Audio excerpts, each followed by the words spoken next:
This time on Highway Thru Hell. Go, go, go! It's its own little world up there. 4 seasons of heavy rescue. Basically, we're all fighting a mountain. Looking back at the twists and turns. Look out, Don! Look out! Look out! We all get scared. Wow. And what's next for Jamie I miss driving trucks. on the Highway Thru Hell. The last line of defense is a heavy rescue team ready to tackle any disaster. Because closure is not an option.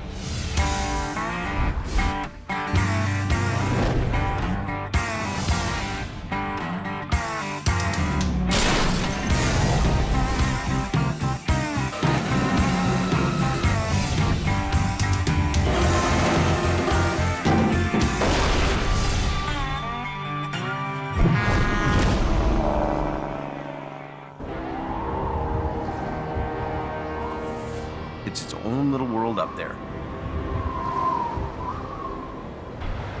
Holy, you poor guys on that coat. It is a very brutal, hard place to work. Welcome to winter. On its worst day, the coke is absolutely horrible. Coquihalla is like being on another planet. Yeah, it gets pretty nasty up there. The title of the show was Highway Thru Hell, and it's really 3 highways that go through 3 mountain passes. And they're the most important transportation hubs in North America. When everybody else is getting off the highway, you're going onto the highway. Highway 5, Coquihalla. When everybody else is getting out of the weather,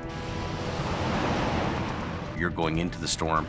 And every time I see the snow coming down up here, I see that acquiring. 42 calls in 24 hours. Go forward! Come on! Basically, we're all fighting a mountain. These vehicles must be out of here right now! It goes from bad to worse in an instant. Wow. Crashes are just phenomenal. When you get a monster crash, it's big. I got a line up on the right lane, and I got disco lights at the front, so we're here.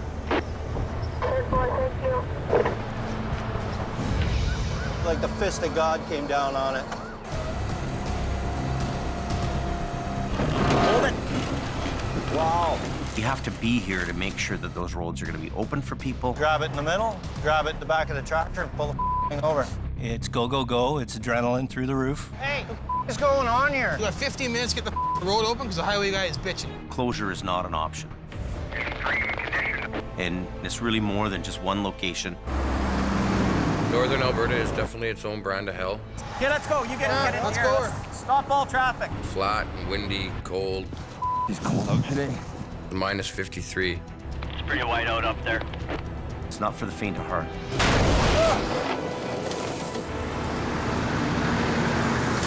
There's 4 things that are going to kill you if you're a tow truck operator.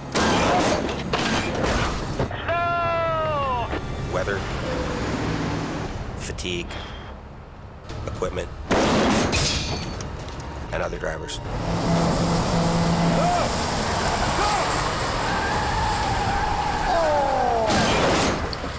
The danger is real.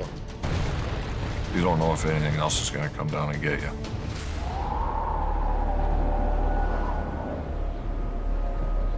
Highway Thru Hell is one of the most successful documentary series ever made in Canada.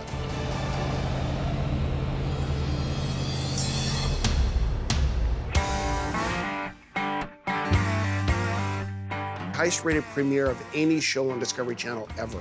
Seen in 170 countries. It's one of the top ranked TV shows just about everywhere it's played. Oh, that thing's broken right in half. People are rubberneckers. Unbelievable, man. People drive by a car accident, they look, right? So there's this curiosity that people have when they go by a car accident. And they can't believe how a truck goes over 1,000 feet. or 3 semis pile up. I don't think there's any flipping this thing over. And you never get to see the world of heavy wreckers and rotators. If we try to lift this trailer up right now, it's gonna be a mess. We come in the middle of the night, we clean up that highway. Let's go, they got the highway shut down. Yeah, rock and roll.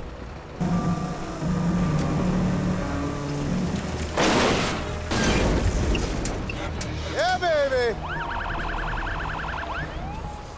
At the very beginning, we all agreed we were going to make a show that really captured what it was like to try to keep a highway open. No holds barred, we were going to tell the real story. Why doesn't he just pull down on that thing? And the public saw that. Don't yell at me, buddy. Get in your truck and go Don't home. yell at me. I'll get into a truck stop and I'll see a trucker. And he'll say to me, keep it real, James, keep it real. Well, we are keeping it real. It was real all the time. Just another night on the highway through hell.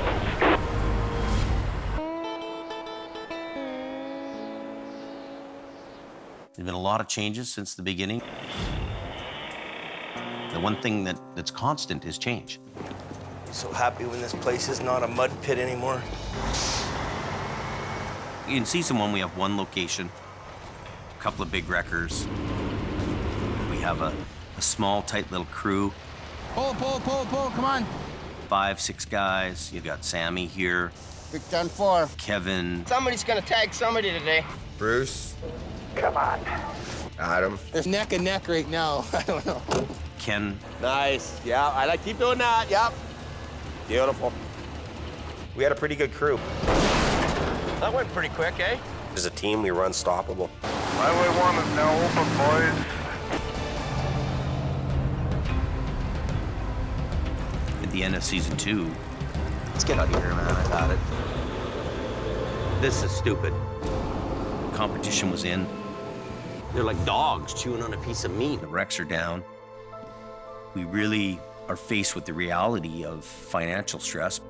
Bills every day. Some of the guys at the barn that we deal with all the time. And you don't feel you can... Well, we can't survive. Survive. Really, we can't survive. They say to us, look, go to Fort Mac. There's lots of work up there. There's money in the oil fields. Go to the oil fields. Go to Alberta. The oil boom's on at that time. The work's everywhere. And we either get on the ride or stay back and die. We really don't have any options. So we go up there. Look at that. Just like money, money, money all up and down this road all morning, eh? Yep. Hey, go ahead, Colin. Get over! Decent, Jimmy. Decent.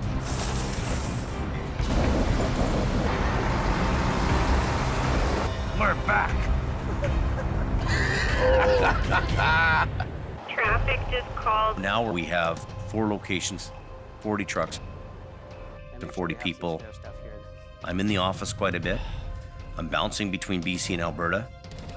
I didn't really think we would grow that fast. It was almost, the growth was too fast, too much. And I almost yearned for the days where things were simple and I had 3 or 4 guys and a few trucks.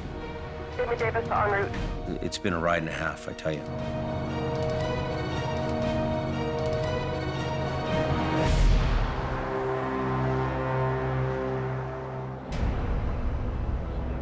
Looking back over these 4 years, That's the big one. there's been certain jobs that just stood out.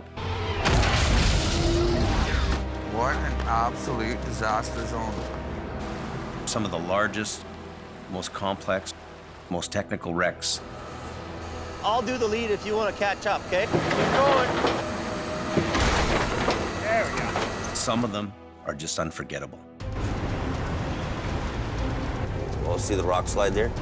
Unbelievable. In season 1, we get a call for a head-on in the canyon. Nothing much left to that, eh? One truck had swerved for some rocks that had just come down, hit the other guy in a reefer trailer truck, and he went right over the edge. Holy moly. Good 100 feet down. The other guy went off into the rock face and burnt to the ground. What was really amazing to me is the carnage of this job. Parts, pieces, burnt down to the ground. It was really huge cleanup for us. That shows you just how dangerous the rock fall can be. A big rock can come down and crush a semi-truck like it's nothing. I remember how to do this. It's been a while. One of my favorite wrecks is the airbag job we do in season 2.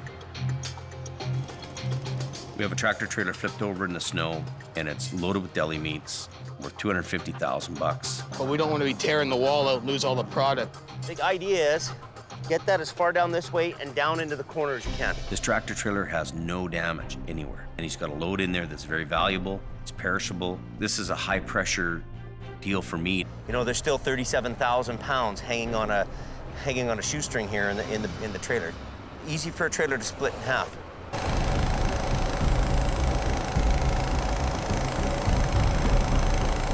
You can push up too hard on one bag or not enough on another, and you can push the wall in. Now it's do or die right now.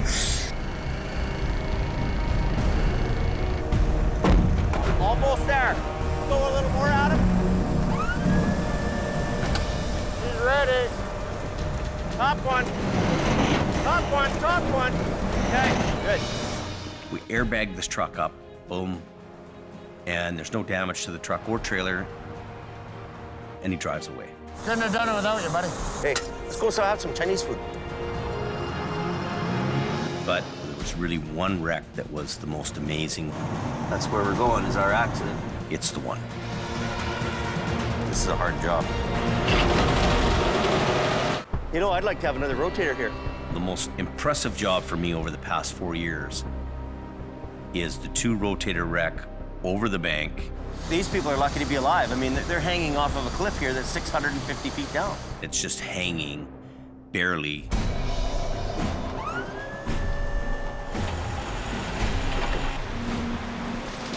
That was a tough wreck. As long as I break it up to just poke through on that end, we'll be good. We had to get Jamie's brother, Jason, out there with his rotator. We had to get Jamie with his rotator.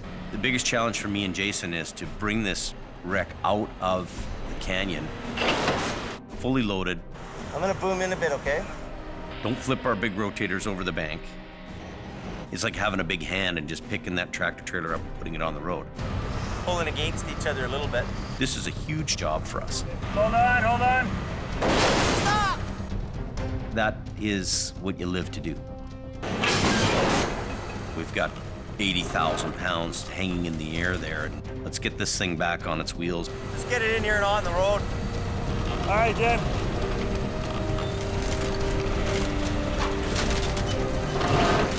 When Jason and I get it on the ground, wow. It's just beautiful. That's a textbook job. And I'm like, we just did it. It's a great feeling. We didn't drag the oil pan over a rock. We didn't drag the whole unit up and puncture a hole in the bottom of the trailer. Good recovery is what really makes my day. What's going on, man? What's going on? And this is the one that stands out. And it's the reason we got the big gear. That's about as good as you get it in this business. You know, it takes a special kind of guy to be in the wrecker business. It looks like it's gonna be a busy night now. There you go. Push it. It's already... There's a lot of things that make up a good guy who can drive a big, heavy rescue truck. You be careful. You gotta be kind of a Marine to be in the wrecker business, especially when you're doing mountain recovery. Are you the guy who caves and falls to the ground? He's up and down the bank. Or are you the guy who stays up and holds the log? Yeah, I'll do it. It's about, are you tough enough to do the job? If you're physically fit, that's part of the equation. The other part is, do you have the mental capacity? Unbelievable. There's 4 here. 5 pieces, 4 trucks. Sure, you can go buy a wrecker, the same as you can go into a golf store and buy clubs, but you leave that golf store, you're not Tiger Woods. It is a mess. You have to be able to think on your feet. Trailer's not wanting to release. Figure it out. Get it done. That's what they pay you for. The biggest problem solving I had to deal with rolling over a truck that's 3 times the size of the wrecker I was driving. Keep going. Just keep going. I should put my wheel lift down. Keep pulling on it, man. Yeah, let's run what you brung.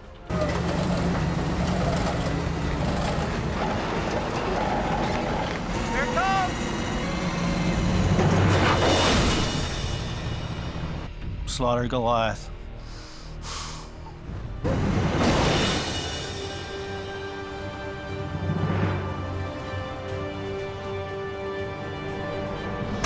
Anything?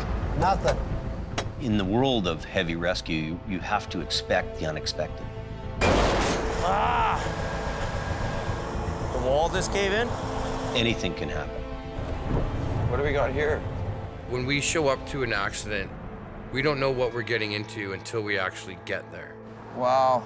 We have to come up with a plan on how we're gonna get that thing out of there with only the tools in our head and the tools in our truck.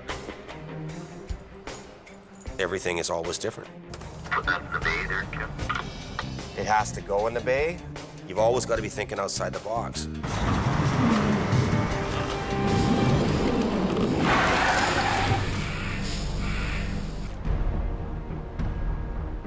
In season 1, a prime example of expect the unexpected is an SUV.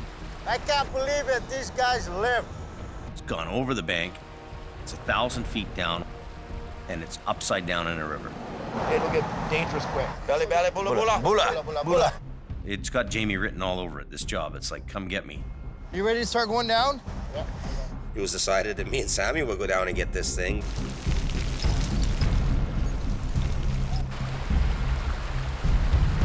So we got a little bit of a bite on it with it. You threw a kind of a hook into it. The biggest challenge in this whole thing is the wire rope. If you put 1,000 feet of really heavy wire rope on a spool, how do you manhandle it? The rope we use originally is light wire rope. Go ahead, slow, brother.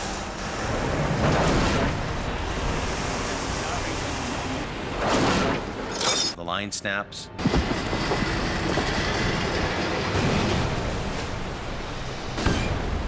And away it goes down the bank again. Holy. You guys okay there? Eventually, we bring some really heavy 5/8 line down there. Coming okay? Looking good, buddy. Coming up nice. We got it out finally, and it was a good feeling when the job was done. We got her done.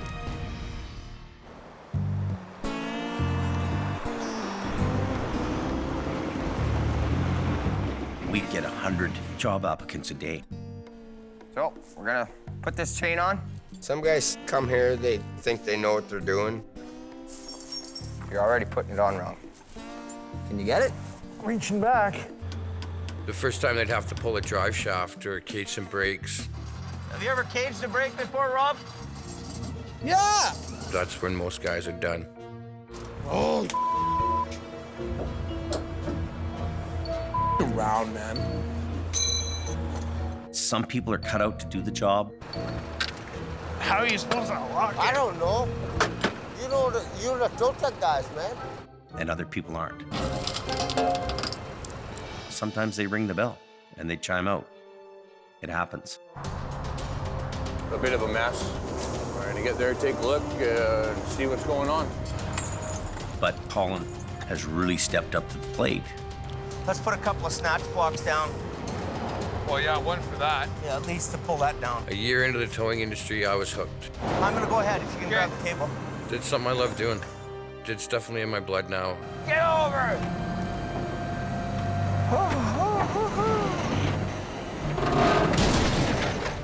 Nice. Okay, this line, but hang on, okay? John, go. I enjoy helping to keep the roads open. Front end. John, front. I was born to do this. Neil.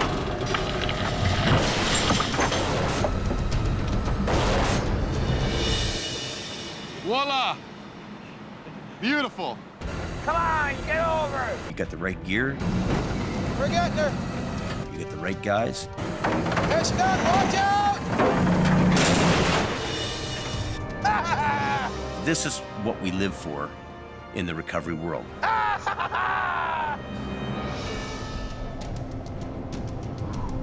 I think that part of the success of the show is that some of the characters are very interesting people.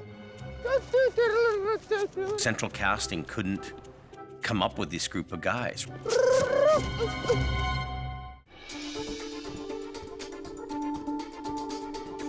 When you're watching Highway Thru Hell, it's got such a diverse makeup of people and characters. I even gave you peanuts. I'm not a bad guy. And they each contribute something different. You gotta work hard. It doesn't ever get old, it never gets boring. Central casting couldn't come up with this group of guys. Somebody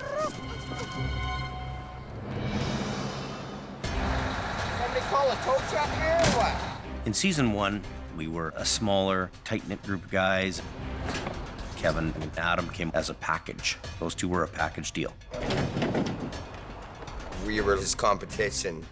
These two guys are the biggest thorn in my side, scooping our jobs, so I had to hire them. I'm already en route, just so you know, Jamie. Adam was Jamie's lead guy. Every company's got like a lead guy. Tired? Did you have a good sleep last night? Yeah, no, I'm just Waking up? Yeah. Then you had old Kevin Ritchie. I'm going for a ride. Kevin is Best part of the whole truck is that horn. one of a kind, I guess is what I'm trying to say. It's my baby. You don't got this truck washed yet? You can walk all the way around, buddy. Sammy came to Jamie as a laborer. We get a wreck tonight, well, then it'll be dirtier for tomorrow. That's right. And as my swamper. He was always a hard worker, and he was always happy-go-lucky. If I scratch the side of my truck, I'm gonna kick your ass. Well, no, just learn how to drive. Bula, bula, bula. Bula, bula. Happy every time. Whereabouts on the Coquihalla are you going? When Ken first came to us, he came from the city. 5-4 on location.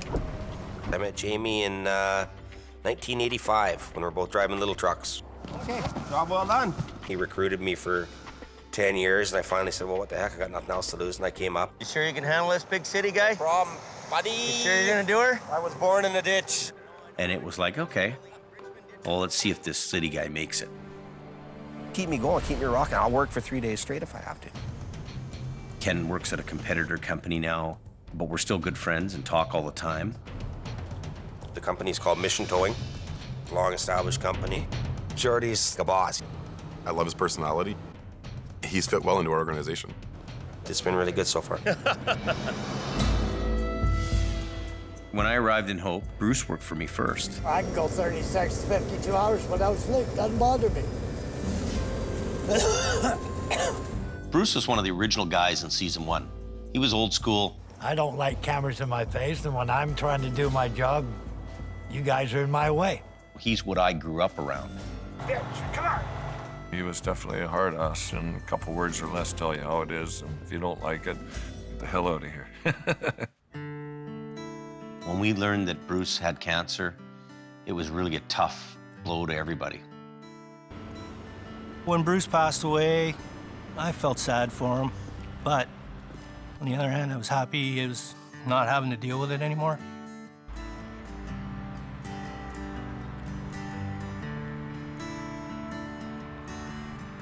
He was one of my best friends, and I'm still heartbroken that he's not around.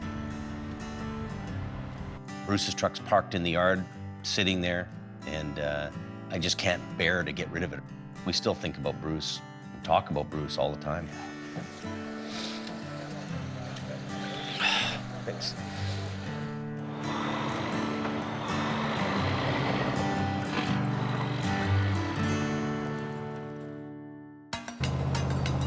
Tractor trailer flipped over on its side, blocking both lanes of traffic. Scott Bird came to work for us in season 2.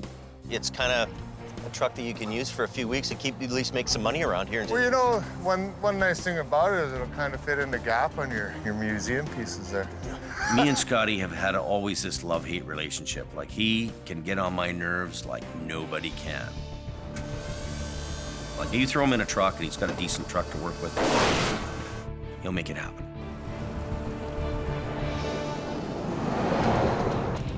Scott is working for another company in Alberta, driving wrecker out there. I hope things work out for him.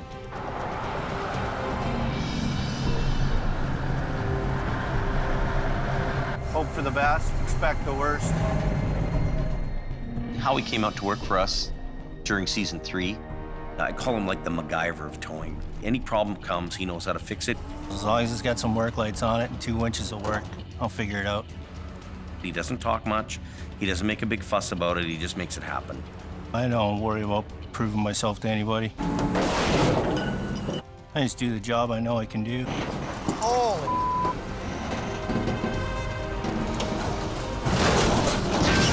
There you go.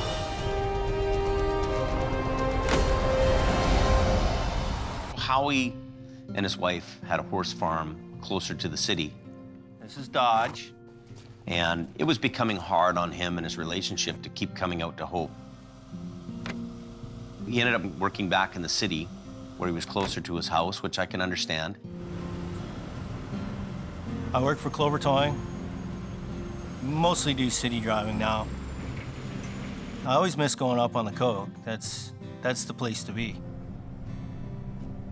He did a great job while he was here. I wish he was back. Colin started out in season 3. We needed him in Alberta. Back up! Here you go, kid, have at her. Let's go! When I started with Adam, Take this side off, run it down there. now I was definitely the new kid coming into his sandbox. Let's go, come on! See you later. Adam isn't with us anymore. It got to a point where I surrender, I wave the white flag, man. Adam being in Alberta wasn't what he wanted to do. Let's go, Kayla. He loves his daughter to pieces, and you know, when he was away, it was taking its toll on the family. Got her? You betcha. You know, Adam and I were great friends before he left. Did you hear about that story? No. There's a bunch of pileups on 63. I don't really have any hard feelings to Adam, simply that we were on different roads and it didn't work out.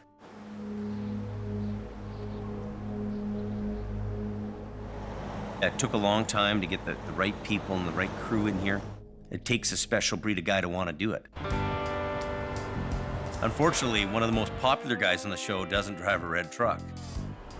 How about that? Take that, James. A non-stop towing machine.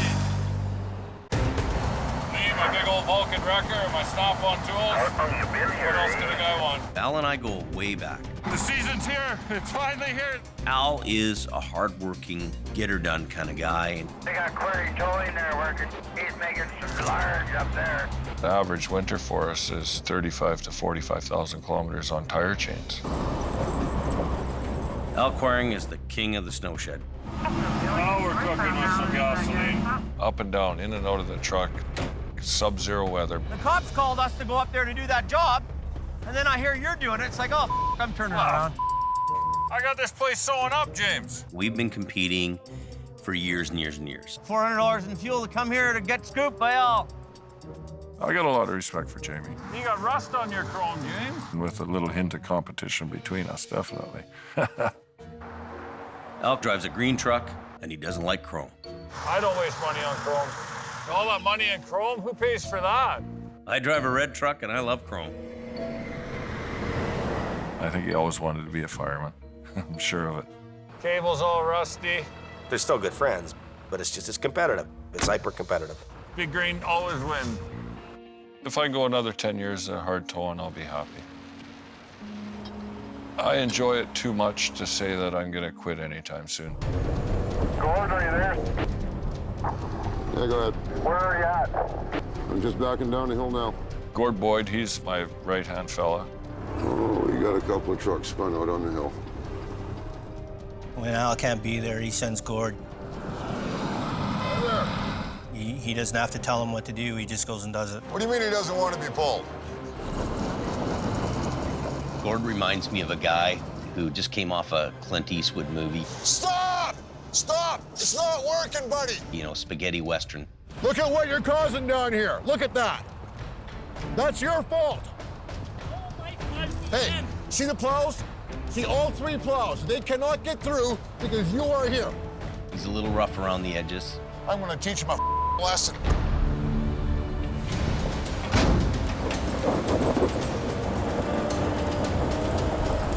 But Al's lucky to have a good guy like that. Just like that. They're few and far between. Welcome to the party, Gord.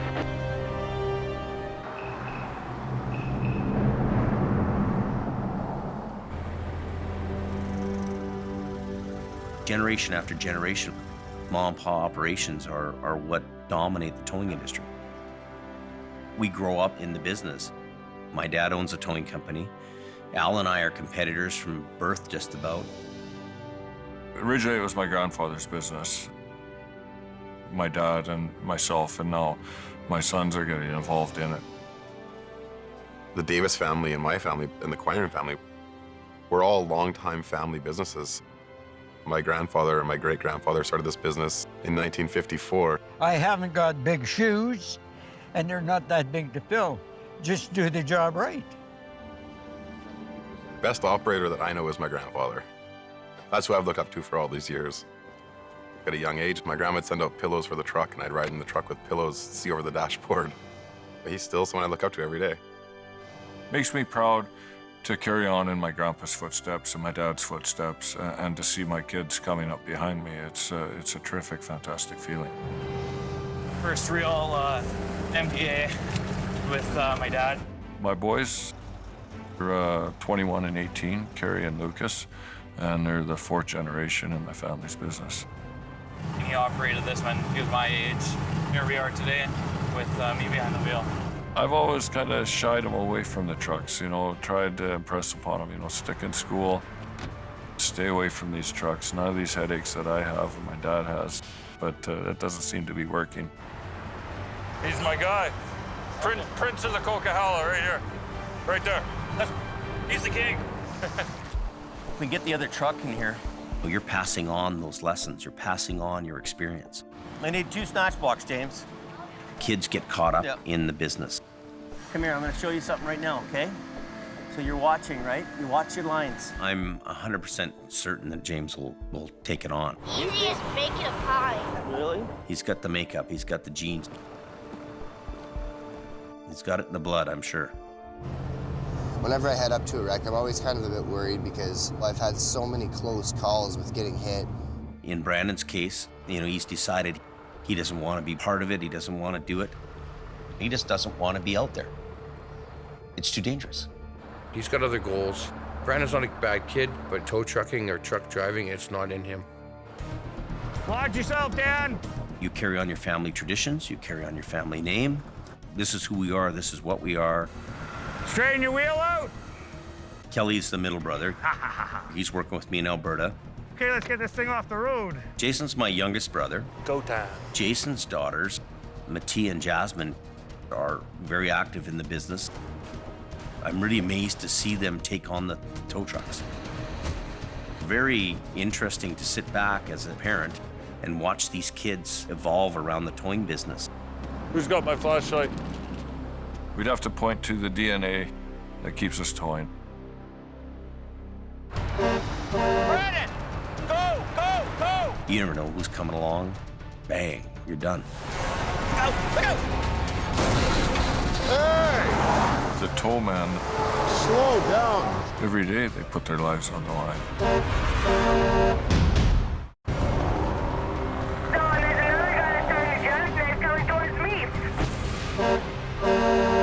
Sometimes there's stories that come along in the show This guy's jackknifing right now.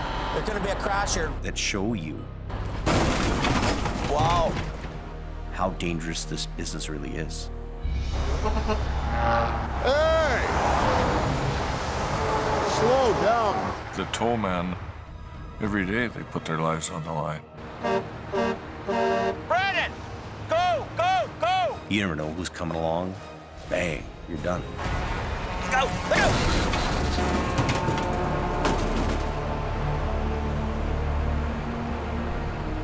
Even getting to a wreck. Got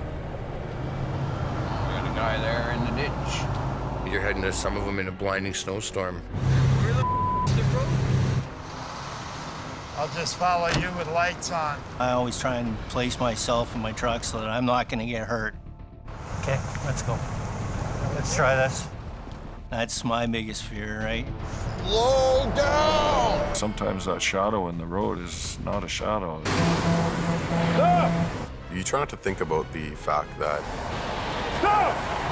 you could get killed doing this job. Everyone wants to go home at the end of the night. I understand that you got to make a living and everything else, but at what cost? I seen this guy starting a jackknife, and then the plow came and smashed in the back of the back guy. We all get scared. We all get scared. I get called to pull a truck and a trailer that's gone down an embankment up off a Forest Service road. You're right at that real snotty part. I wasn't prepared enough, and I ended up going down a hill backwards. Get out! Get out! Open the door. I don't want to die in a tow truck. I'm probably gonna sooner or later, but I didn't feel like dying that day. Get out!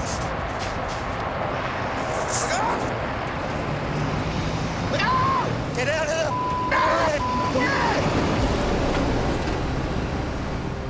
I was just lucky to come out of it alive. That was crazy, man. I'll never put myself or my coworkers into a situation like what I did that night, because it's just not worth it. One thing about our outfit, we've had some material damage. This is like a goat's trail, this place. We're spinning out. But we've not had persons injured or killed on the job. Oh my God. We've been lucky, but there's lots of times when other people haven't been lucky. A friend of mine was loading a car on the side of the highway. Somebody come along too fast, bad tires, and instantly amputated his left leg. Seeing what happened to Martin really hit home for everybody. Here's a guy at the side of the road working, and he loses his leg and his life's changed forever. Hey, buddy. Hey. How are you? Well, you know, things have changed a little. Oh my God. I still get asked, how's my friend doing? How's my friend doing? How's my friend doing? So I know that that particular episode really touched a nerve with people. The flashing yellow lights aren't just so I can look cool. They're there for a reason. Sometimes when you see a serious accident, those events can change your life forever. Yeah, she was first aid nurse, so she came up to help. There was your big mistake right there. Heavy rescue operators are out there on the front line every day. Sometimes you come face to face with the ones that don't make it home. Another vehicle came down the hill, struck that vehicle again, and then struck the woman that got out to help and killed her. That's not a fun part of the job. That's not a rush. This is some of his personal stuff, so we'll keep care of that. I've seen a few bodies. Things run through your mind. You wonder who the person is. You know, does the person have kids? You know, is there somebody at home waiting for him to get home? You don't want to ever see anybody die. I've seen a few too many.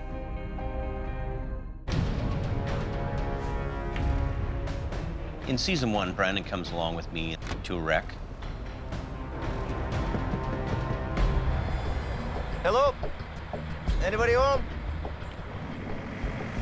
Oh my God. He's on the wheel.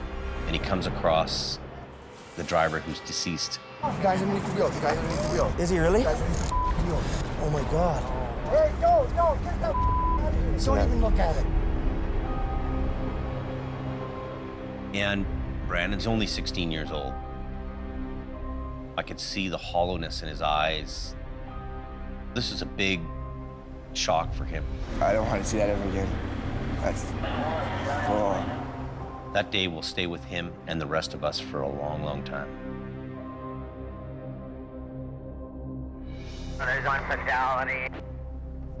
And then there was the one up the canyon with the formaldehyde tanker, which took a young kid's life.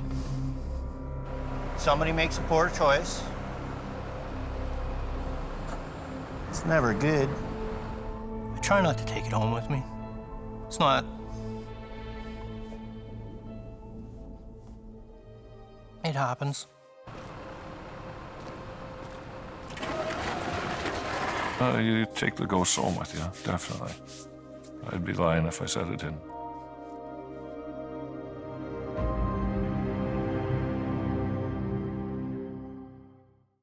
What's this about a wreck? Yeah, I got an accident here just on the other side of this corner, guys. Number one reason why I think the show does so well is its honesty. Watch your back. I don't know what we're gonna do with that landing gear. When you see anything that happens on this show, it is 100% real. We're lucky. You can't stage somebody putting their truck in a ditch. Nobody's gonna do that for TV or for anything like that. When we're there cleaning them up and you guys are filming us, that's what's happening. You have a director with a camera with you interviewing you along the way as you're on the way there. Highway is closed. Usually there's a sound guy and a camera guy meet me there. They film me showing up, getting out of the truck. I'd have lights go out. I'd be like, hey, come here, shine your light there. Get over here. Yep, my light. Yeah. Rig it up. Okay, out of the way. Here we go. Sometimes people are asking me questions when I've been up for 3 days, so you get the short answer. Did you just hear what I said? Okay, take 15 steps back, because there's no such thing as a little bit dead with this, right?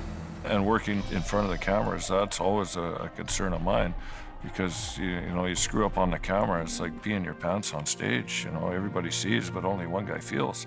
So.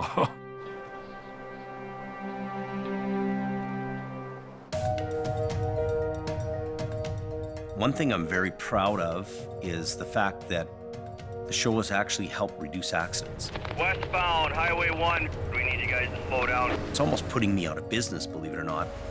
We got snow squalls in with that wind. It's opened a lot of eyes to what really can happen up there, which is a very good thing. I hope the image of the towing industry has been brought up in people's eyes around the world. Take it easy in the westbound lane. There's a truck in the ditch. And it wasn't that long ago, we would be working on the side of the highway, and people would drive by and roll down their windows and yell dirty names at us, throw their garbage at us. Now when people see us working on the side of the road, they pull over, they come up, they shake our hands. They want to take their pictures with us. They want to buy us a drink if they see us at a bar. They want to buy us dinner if they see us in a restaurant. So that's been the most beautiful part of the show for me. Looking back on where we started and where we are now, is this really where I want to be? I don't own the company, it owns me. The problem with growing so fast is you always have growing pains. He suffers from the same problem that I do, that there's only one of us. Can't be everywhere at once. Al and I have grown up in this business together. They've taken a direction that's been very conservative. Well, I'm finding myself wishing to be the size of Al's company again.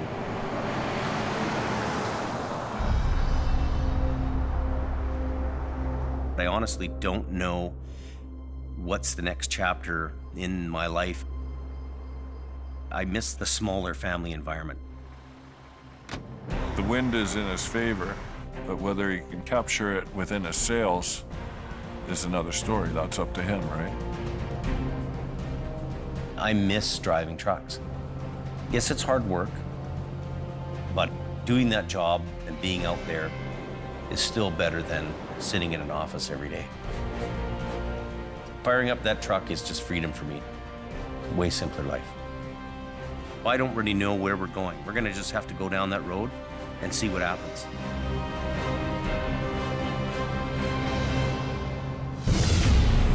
Next time on Highway Thru Hell. Another one. Spun out. One final blast of winter. That's it, we're towing you. Means one busy night for Al. I'll stay there until we're done. Gord brings out the big guns. There are problems you can solve with a hammer. And the rotator returns to BC. Kind of nice to have my old girl home again. But it might not survive. If something fails, it's catastrophic. The first night home.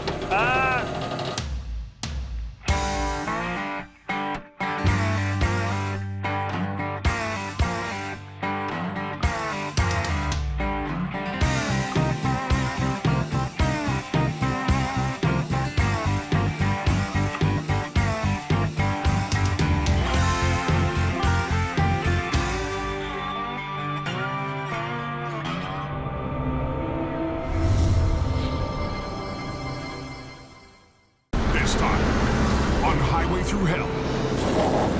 Another one. Spun out. One final blast of winter. That's it, we're towing you. Means one busy night for Al. I'll stay there until we're done. Gord brings out the big guns. There are problems you can solve with a hammer. And the rotator returns to BC. Kind of nice to have my old girl home again. But it might not survive. If something fails, it's catastrophic. The first night home. On the Highway Thru Hell. The last line of defense is a heavy rescue team ready to tackle any disaster. Because closure is not an option.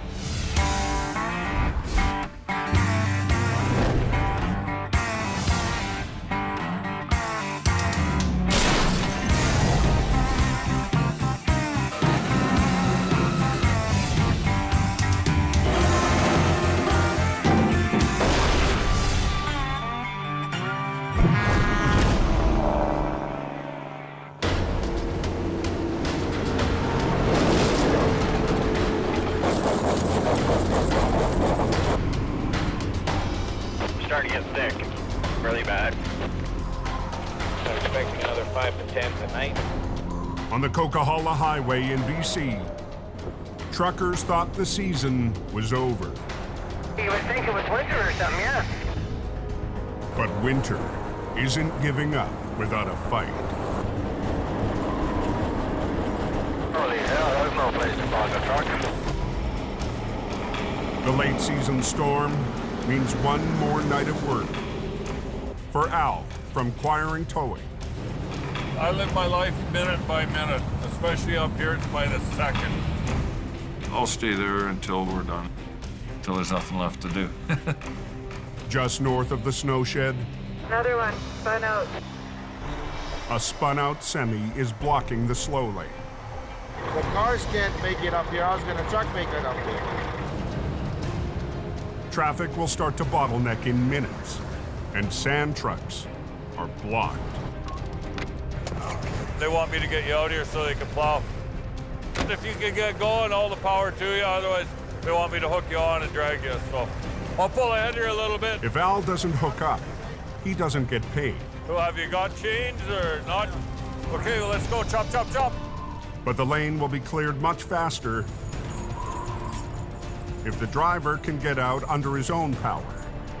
Sometimes you're helping the guy out to get out of there. Other times you just want him to get the hell out of there because he's causing a problem. You're good to go? With the tire chains in place, Al's giving the driver one shot to get out on his own. Come on, come on, come on, come on, come on. If they keep, it's gonna break some.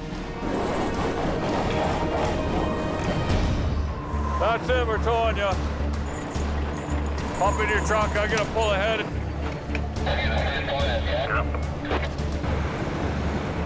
So the simple little hook on and drag you to the top of the hill and kick you in the butt and send you on your way. All right, friends, good luck. Take care. Have a good day.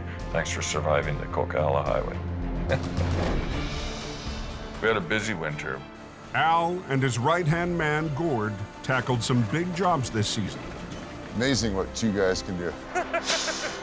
But even the smallest ones made a difference.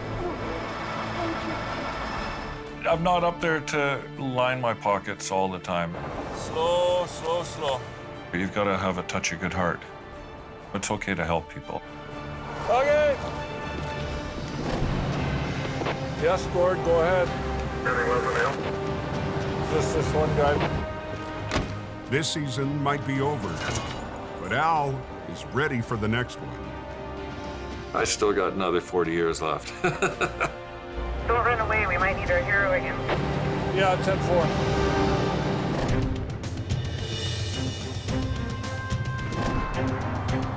Well, it's warmed up 3 degrees here in the last 2 hours. The next morning, 60 miles west of Hope, near Mission, BC. Sun's shining, birds are singing. Mission Towing's Jordy DePerrin is on the move. We have a customer that's called us that has an excavator that's lost a track and fell into a hole. It's not an easy job. We're gonna get dirty today. It's a mud hole. Goes to a snatch block. Jordy's lead operator, Neil Wakefield, is already on scene, where an important construction project is on hold. Careful, it's kind of nasty in here. There's holes everywhere in the ground. The excavator weighs 54,000 pounds, but the suction of the mud will require much more force to pull it free. It's a 2-wrecker job. There's a lot of resistance to overcome there. We're not bringing it up this bank with 1 wrecker. Neil's gonna pull the machine. Out. And my other wrecker is going to lift it. So Neil's gonna be the winch, the other one's gonna be the lift. Can I get some more? Neil runs lines through snatch blocks to increase the pulling power. The snatch block goes to this chain. Oh, okay. We used 3 snatch blocks per wrecker. You're talking about pulling dead weight out of the hole. Tripling the snatch blocks will multiply each wrecker's pulling power. But even that might not be enough. If we don't lift this, it'll just dig right into the ground. With gravity and mud working against them, Jordy is counting on the excavator's own power to help out. Okay, we're gonna need some more here. But the excavator is badly compromised. Kick a track off. It's like walking with 1 leg. There's nothing you can do without having a crutch or a cane. The same thing with an excavator with the track off. We're hooked to the main housing of the excavator. We've got to lift this whole side and pull at the same time. Neil is rigged through a combination of 3 snatch blocks, allowing him to pull evenly on 2 points with a single winch. So we do a controlled single pull by putting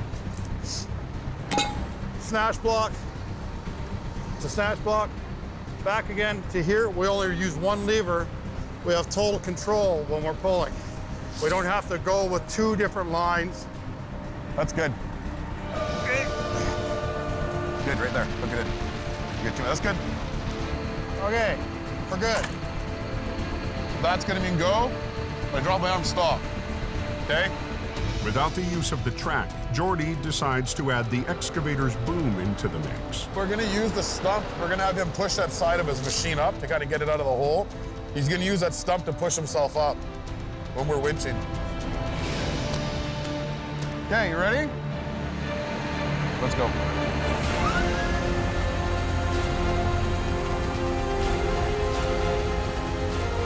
But the pull of the mud What's wrong? is still too much. Whoa! Whoa, no, no, no, no, no. Slowly. Good. On a construction site outside of Mission, BC. Whoa! Whoa, no, no, no, no, no. Back off. The suction of the mud is overpowering Jordy DePerrin's wreckers. It's a battle on our hands, really, with this machine. And even with the excavator pulling on a stump, it's not budging. Yeah, you can see that there. The crew from Mission Towing needs to change the plan. That track is going in, so we need to lift with this. That's what I want him to do, is lift it, get it to come up. Yeah. Let him use this corner. Okay. Let's back off our lines. Instead of pulling, the excavator will push down on the ground, lifting its damaged side out of the mud. Yeah, he's good. Come right here. We're gonna use the bottom of your bucket to lift, okay? Good. Okay, now go down. Perfect. You're just gonna take the pressure so that we can pull you. Slow. Okay, go. Awesome. Now Lynn needs to pull. Okay. Slowly. Okay. Second line. Just keep doing what you're doing.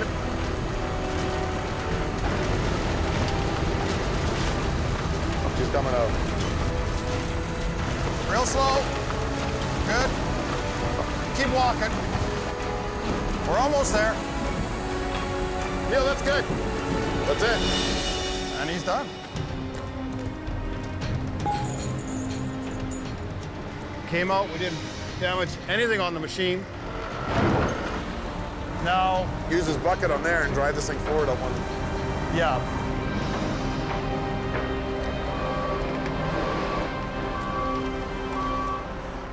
Yeah, life is good. That makes life so much easier.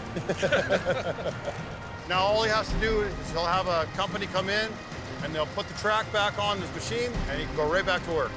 He says he's not going back in that hole though. Grateful. I'm glad we could help. Have a great day. Thank you very much. Better day now. Absolutely.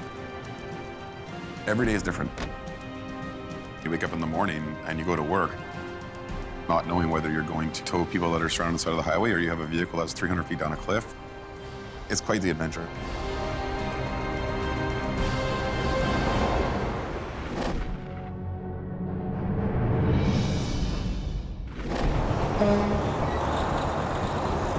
$800 miles northeast. It is clean, it's ready to go. Kelly is taking his brother's baby back home to BC. The rotator is Jamie's flagship. It's taken Alberta by storm.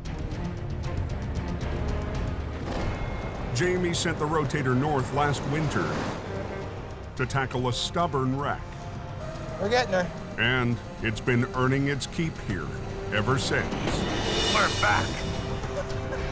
With the season ending, the rotator is due for a major overhaul back in Hope. Trying to get us to the call as fast as possible. But it has one last job just outside of Lac La Biche. If Kelly can find it. This place we're going to isn't even on the map yet. It's just been built. It's the trouble with Alberta. They build it so quick they can't keep the maps up. So it's an adventure. Hi, it's Kelly from Jamie Davis Motor Truck here. We're just coming to pull you guys out. I'm just passing Lac La Biche West. Okay, keep driving till we find you. Oh, there we go. See the flashing light. Well, we found you. We'll get you home, we'll get you home. A garbage truck. Look at these guys. Is off the road and badly stuck. They got her all rigged up already. They just want to get home. And he just missed the gas motor. The worst part about a subdivision, those are lines underground. That means there's a whole bunch of hidden dangers underneath the snow. He missed the optic fiber box and the underground wiring and the natural gas and the water. So yeah, I'm a pretty lucky guy today. I was on the driveway, and then I tried getting myself out of back onto the road, and the arse end slipped over. Yeah. As soon as I tried straightening her out, the other end fell in, and I was rocking myself back and forth, and I nearly had it, but it was no. Yeah, you're in there. Yeah. We got these things here going. Yeah, I don't want to go anywhere near that, right? We're going to be dealing with natural gas, water, and optic fiber underground. It's a precision job. Kelly will need to rely on Swampers gourd and dam. So we want to bring it straight out, and then if we have to drag him, we can get him to apply all his brakes. We're on ice, so we can pull ahead with the lines hooked up and crank him 90 degrees, and then he's on his way. Okay, bring her up to the tow pin. Oh, come on, baby, come on. Should I jump in there and steer out? Yeah, once we start pulling, ease up off the clutch a little bit, but no throttle. Okay. With utility lines on either side of the truck, Kelly has no margin for error. If you take out a gas line or the electrical infrastructure, you're into a big lawsuit. Okay, everybody clear. It may look simple just to winch something out, but you have to line up the recovery vehicle just right to make sure that when you pull on that winch line, that truck's gonna come out just perfectly straight. Turn your wheel. Just follow the line. If you're off even just a little bit, you're gonna drag the truck where you don't want it to be. No fuel! No fuel! No fuel!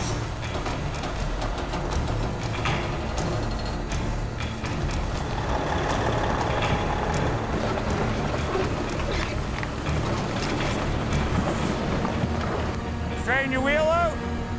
Good.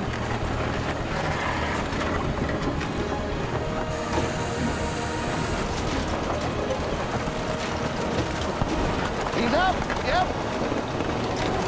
That should be good, yeah? Brakes. They win. Keep going. Keep going. Good. Thanks, guys. Thank you, man. It's a good job. Stay out of trouble? Yeah. Go home for crap's sake. Go Well, home. we still got to do the garbage. Huh? You better stick around. Going home, okay. With its final job finished in Alberta, the rotator is also ready to go home. Thanks, Jamie Davis. Have a good night. Drive safe.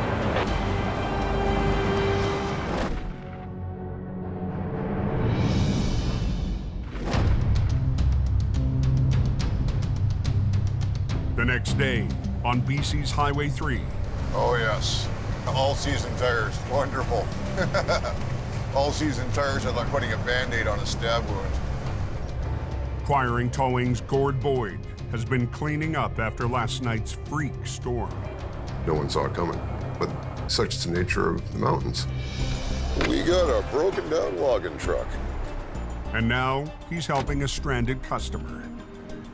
There's no wait a minute, it's they need you right now. We don't like laying on wet, slushy ground. We bring these with us. Couple old mud flaps. All the redneck tools. This is a redneck kind of job. Okay. You know, there's one thing I like about this job. There are problems you can solve with a hammer. If not, you get a bigger hammer. We need a big hammer, and we need a smaller hammer. It's hammer time.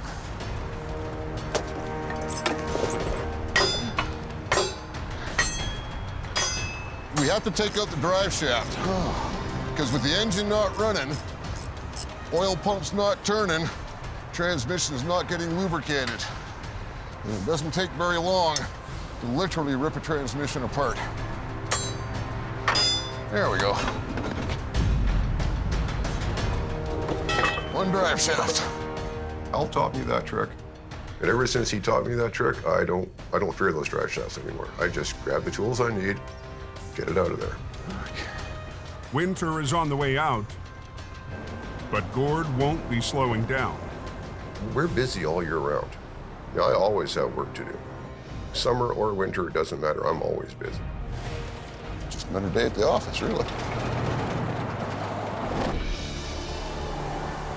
It's had a lot of battle scars. A few hours later, just after nightfall, Kelly Davis closes in on Hope with his special delivery for the boss. It's time for the tater to come home and get refurbished. Jamie's got to throw some love into it.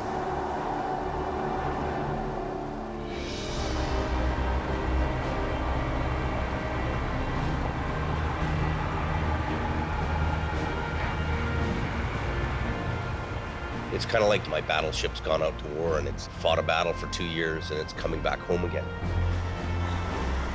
You know, it's kind of nice to have my old girl home again. It really is.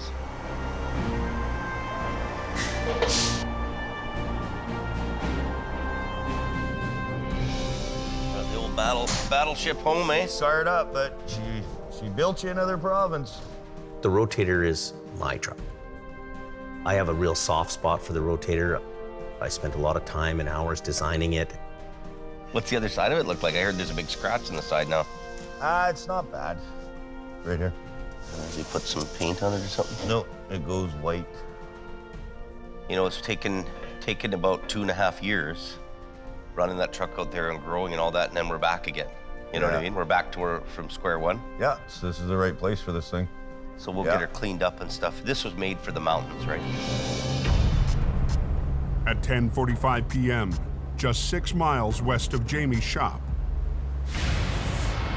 Kilometer west of Hunter Creek, there's a B-train in the ditch. Carnage on the Trans-Canada. The call goes out to Jamie's youngest brother, Jason, at Aggressive Towing. Was it westbound or eastbound? And he's calling on Jamie to join the recovery. Okay, wait up.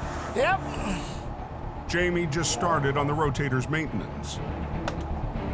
But after months away from the driver's seat, I'm really feeling that I need to get back to my roots and do this job.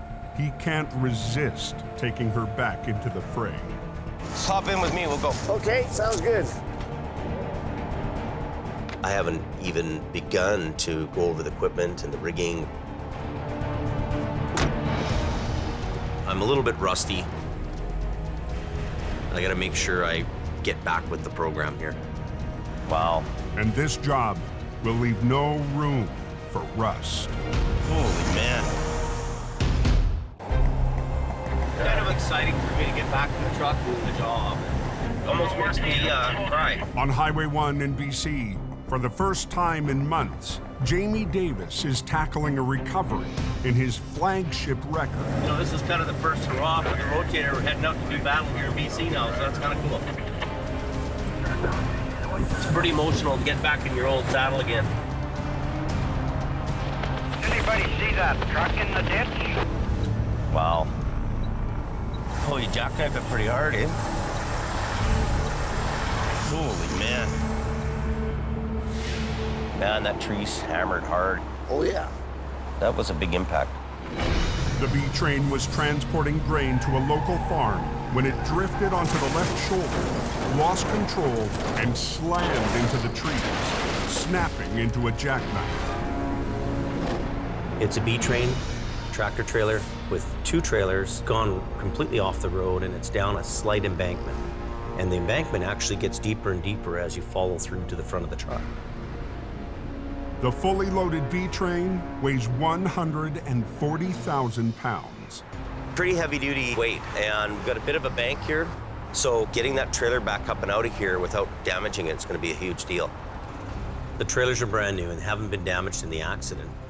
Probably worth $175,000 plus. And the pressure's on to make sure we get these out without a scratch. Hey, Robert, Dad will give you a hand setting up signs way back there if you want. Yeah, I will. Well, I'm gonna put up phones here first. Sure. Okay. At 11:15, Jamie's brother Jason approaches the scene in his rotator. On a loaded trailer, you can't do it by yourself. You need more equipment, more gear.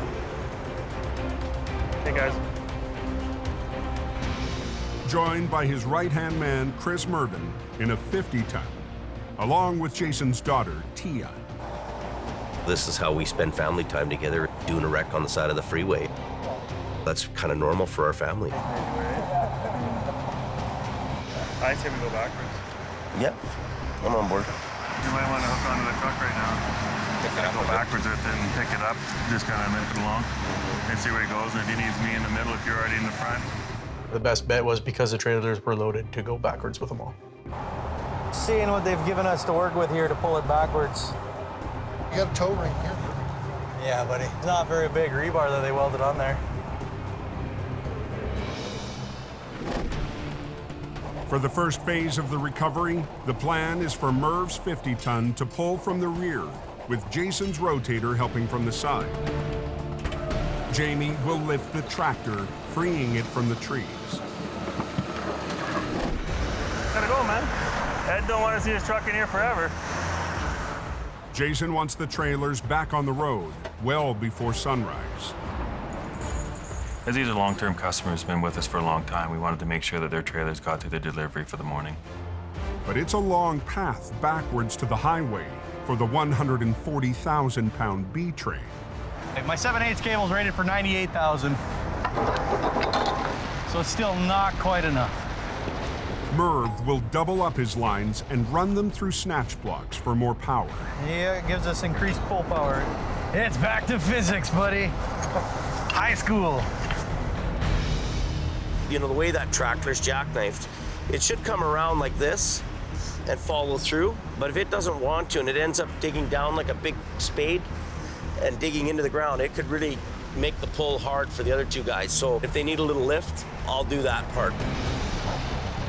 Get her wrapped around the axle. Beauty weather. Who ordered the rain? Jamie's already feeling the effects of spending months in the office. Left my rain jacket at the shop because they rushed out. I'm on the job and I don't have my rain gear. I'm definitely rusty. Take the hook, the blue hook. Ready? And his rustiness extends to the rotator. Blue line, free wheel. Blue, blue, blue. It's been so long since he's used it, eh? Swing her over. Let's go. We're gonna go under here and just give it a little bit of a lift so that when this thing pulls backwards, it's not gonna give us too much drag. Okay. The reason we use a strap on this is because the trailers are brand new and we don't want to use chain where it might damage the new trailers. Wrap that strap around so it comes out here into a V. Jamie's crew rigs a strap between the two trailers for Jason to hook onto. We need to make sure we're pulling on multiple points of the wreck. Phil and Dan are going to wrap a strap right around the fifth wheel. Jason will be able to get in here and help pull. That just lessens how much pull we're putting on the back end. So it gives us a little strength here, a little bit here, and make her nice. But at the last minute, Jason has issues with his part in the plan. Why do we got that strap like that? Jason's concerned that pressure from a side winch could damage his client's new trailers. Those grain trailers are completely aluminum. You start getting cross-stress and twisting and stuff, and we don't want that. He's just gonna roll it back a bit, see if it rolls. If it rolls, yeah. Jason wants to do a test pull first, with only Merv pulling from the back. I think he should be hooked on here and all doing it at the same time. Very slowly, Merv. I don't agree with what's going on there. I don't want to get into it. Me and him fight every time we go to a job. Merv was putting too much load on the back end of the trailer for the hookup point. Jason's job, it's Jason's call. And the more it rains, the tougher the job is getting. The mud's starting to build up, and that all adds to the pull and the resistance in the pull. Jamie's first rotator job in months is sinking fast. Hopefully that's trying to live us, man. Just west of Hope, BC, on Highway 1. Boy, somebody's late today. Very slowly, Merv. Jamie and his brother Jason are wrestling a 140,000-pound B train in a torrential downpour. This whole ditch could fill up with water on us. And, you know, we could be knee-deep in mud and water here in no time. Keep an eye on it for me. But Chris Mervin's wrecker can't budge the rig. When you're playing with 140,000 pounds in the ditch, I mean, that's a serious amount of weight. I just think we need a little bit more, but... Yeah. Just loosen this big one off, Merv. Jason still won't risk pulling sideways. Put the other line on there, we can put a lot more tension on that, right? But he'll reposition one of Merv's lines. It's right around the fifth wheel, we're good there. We changed his pull point to the center of the two trailers, which is a stronger point. Okay, Merv. But Jamie is still convinced Jason should add the power of his own rotator. I would have liked to seen 1, 2, 3 different hookups and 3 different trucks pulling in different ways. It was putting a lot of load on Merv's truck. Stand clear, you guys. When two brothers get out on a recovery job, he's got his ideas, I've got mine. Lightly, Merv. Yeah, that's good, that's good, that's good. A little more on the far. There it comes, there it comes. Yeah. Coming back okay. After a season away from the rotator, it's finally time for Jamie to step in. Nice and easy. With the rig on the move, Good, all good. Jamie lifts the jackknife tractor so it will straighten out as the trailers roll back. The truck is wrapped right around in a jackknife position and right into a tree. The only thing we can do here really is drag this unit back until it unfolds. But the equipment is just as untested as the operator. So we'll have a strap that's been out in Alberta, and I haven't even wrapped my head around the gear that's on the truck or what shape it's in. A lot of weight.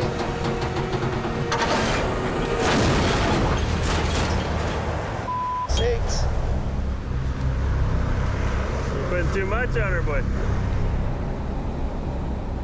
Everything was coming along really smoothly until it became hung up on a big log. That's a rookie move. It's something that shouldn't have happened. I'm at fault for that, period. We throw the truck and me into service and we go out on this job, and the straps are worn and used and abused and nobody's replaced them. I've only got another 5 feet to go here. Well, let's just use the chain. They re-rig to move the tractor the final few feet. The truck's hung up on the trees, so what we're gonna do now is put a chain on the front end. Is there a pin in the center? Yeah, there's a pin, yeah.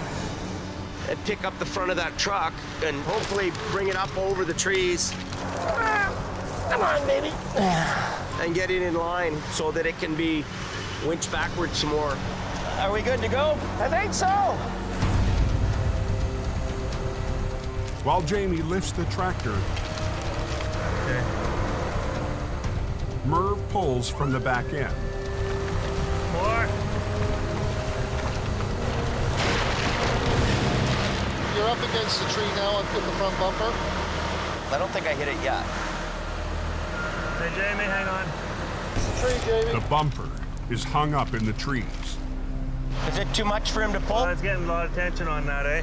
Yeah. So if you can bring it around, that would be good. Try to suck it around? Jamie will need to finesse it out. Somebody's gonna have to stay and kind of watch that. And he's already made one mistake. One of my biggest fears really is that sitting behind a desk every day makes me feel like I'm losing my touch. Okay, Jamie. Westbound on Highway 1, please stay in the hammer lane. The rain is pounding on Highway 1 in BC. Okay, Jamie. And a rusty Jamie is trying to free a mangled trailer from the grip of the tree. That's it, yeah. Keep coming. Yeah, bring it around. That's it, that's it, that's it. That's what we need. I think that tree's holding it. Yeah, you're right there. You're okay. Keep coming. Yeah, that's it. That's a big difference. Perfect. Oh, beautiful. And it really feels good to be kind of back in the old saddle again. You become one with the machine, you know? With the rig straightened out, they'll try to pull all 140,000 pounds backwards onto the road. We're gonna need your truck. Like, this is heavy weight. I can turn around and hook onto that strap. And this time, it's safe for Jason to pull from the side with his rotator. So with Jamie having the truck being straight, resistance is quite a bit less. So less cross stress. Jason's customer needs the cargo of grain to make its morning delivery. And it's already after 2 a.m. We have till 5 to complete the task. I gotta get this job done. Okay, watch the line.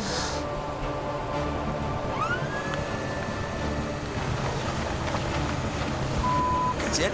Whack. Hang on. As we're winching back, the mud's starting to build up. And it's just like a bulldozer's blade where you're pushing the mud. This big mess here, if we don't lift over top of it, we're gonna end up dragging and putting too much stress on the trailer. We're gonna get a spreader bar set up, and we're gonna put a strap right in here, and we're gonna lift this up and you know, just kind of float along with it while they're winching backwards. Spreader bars allow Jamie to lift the trailer by applying force to the bottom, keeping pressure away from the fragile walls. Just run it through that ring. Yep. A spreader bar is helping to take the pressure off when you do a lift. So you're not collapsing the top end of the trailer rim. That's what it does. Take a shackle out of there and then put one end of the strap in. It'll take extra time to set up. But even in the miserable conditions, Jamie's right where he wants to be. Been through a pretty tough year with all the changes and growth. I'm really quite happy to just be doing what I like to do. Take it across the other side and underneath, right about here. Gotcha!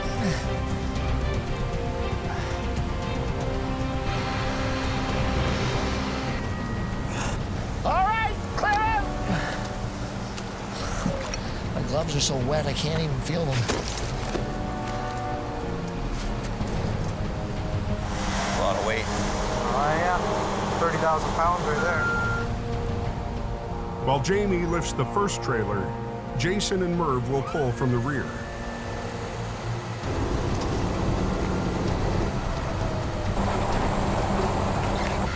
Keep going.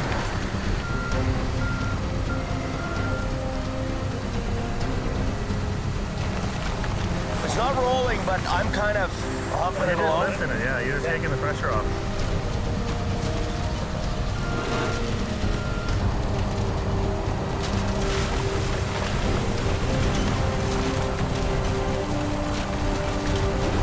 Reset. Okay, stop. Let's move ahead. We pulled her back a little bit more, but now we're going to reset. Each pull that you do in those big wreckers, you can only do about 50, 60 feet. There was probably 4 or 5 different moves in that entire time for my truck alone. It's slow work. Oh, I want my mama. Yep. The rain would pour, and then it would pour heavier and heavier and heavier.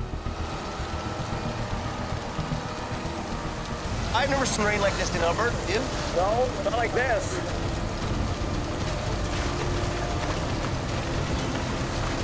Oh, I am so freaking cold. Oh, now we got wind. I am soaked head to toe, man. Yep, so am I. Oh, sucks. Oh, yeah. Maybe I'm getting soft now because I've been around the desk too much. One of the crew finally takes pity and finds Jamie some rain gear. Better late than never, but I was really thankful to have that rain jacket. It was a pretty wicked night. They've got one trailer up on the edge of the road, but pulling the rest of the B train out backwards will still be a slow process.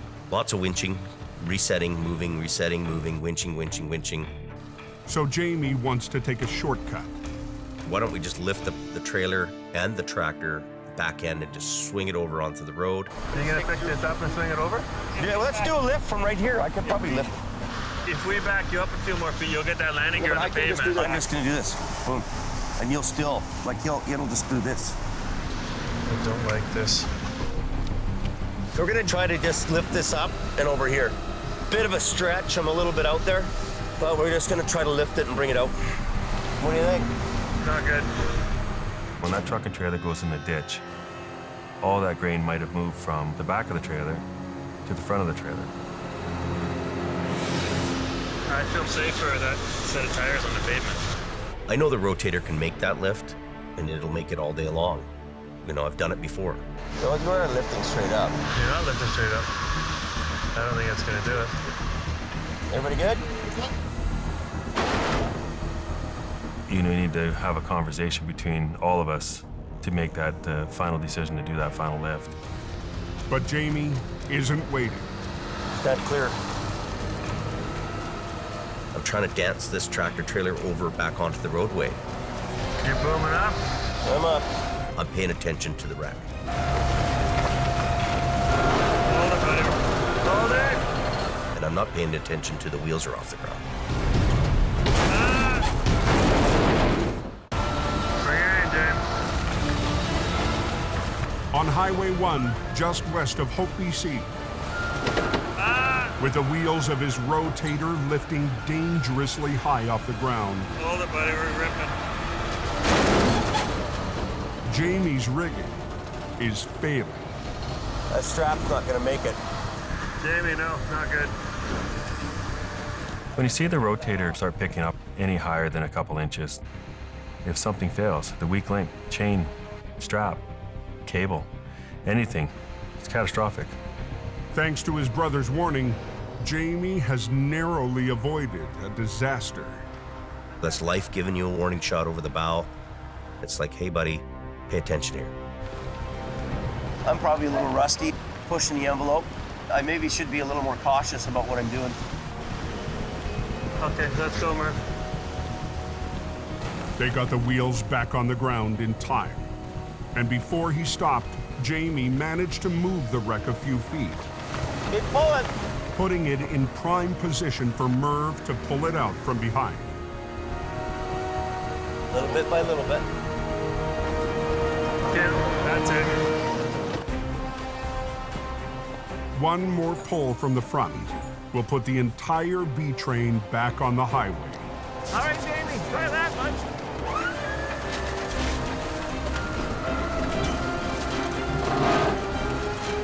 Good, Jim. Good, good. The main thing is I just persevere through these things and just keep pushing and pushing until we get the right results. Getting the job done is a great thing. Just before 5 a.m., the customer's driver arrives with a backup tractor. Looks good to me. The shipment of grain will arrive on time. Any day of the week, I'd rather be out in the truck doing a job than sitting behind a desk. Simple and plain.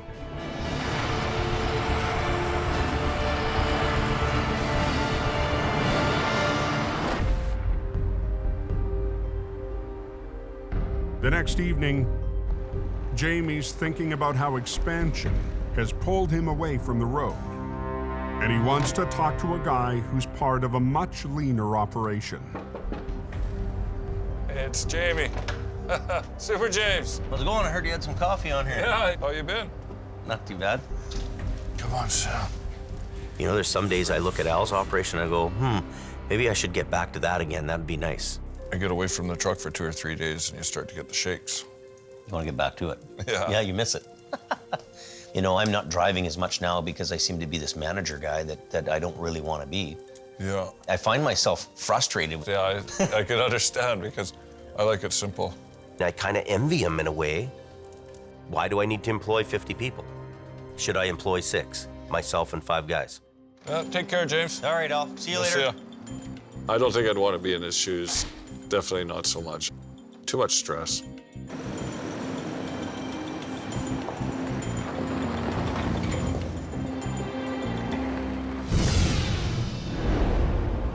Building on last season's bold move into Alberta.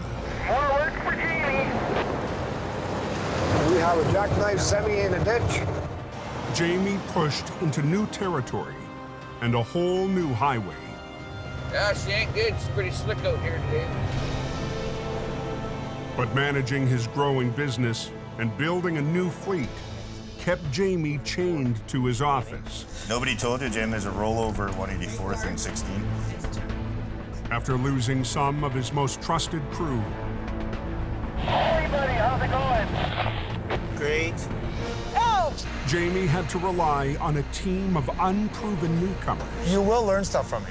In BC. Whoa! Be careful! Hold it! And Alberta.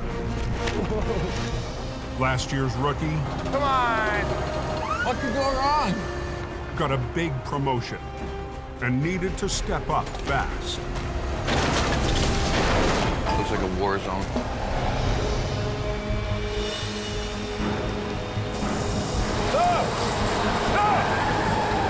The pressure was too much for some. I'm going. What? What? It's not worth it anymore. But with help from his brothers,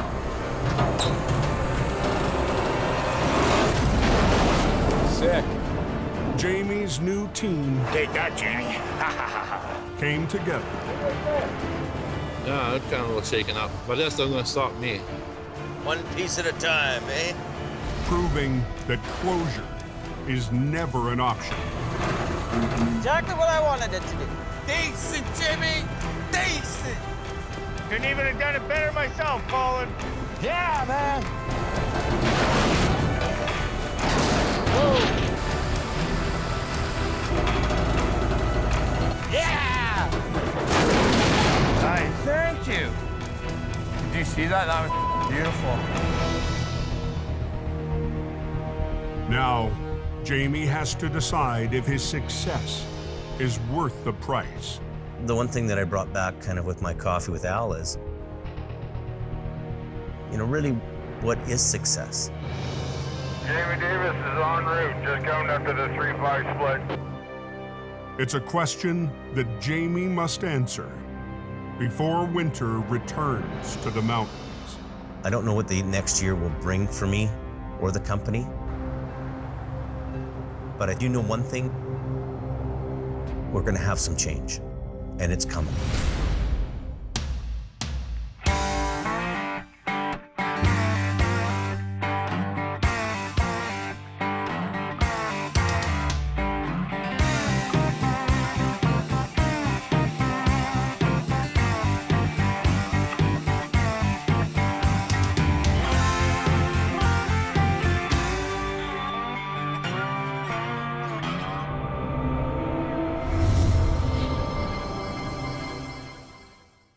This time on Highway Thru Hell. Stand by, Gord! Mark, just wait! Al and Gord struggle. You gotta watch where you're going, Gord. I was. To get in sync. Let the traffic come! A whiteout in Alberta Oh, that guy's kind of speeding back there. creates a dangerous chain reaction. Whoa, we have an accident. Stay back. And a stuck excavator There's no such thing as a little bit dead. proves too much for Al's rigging. On the Highway Thru Hell, the last line of defense is a heavy rescue team ready to tackle any disaster, because closure is not an option.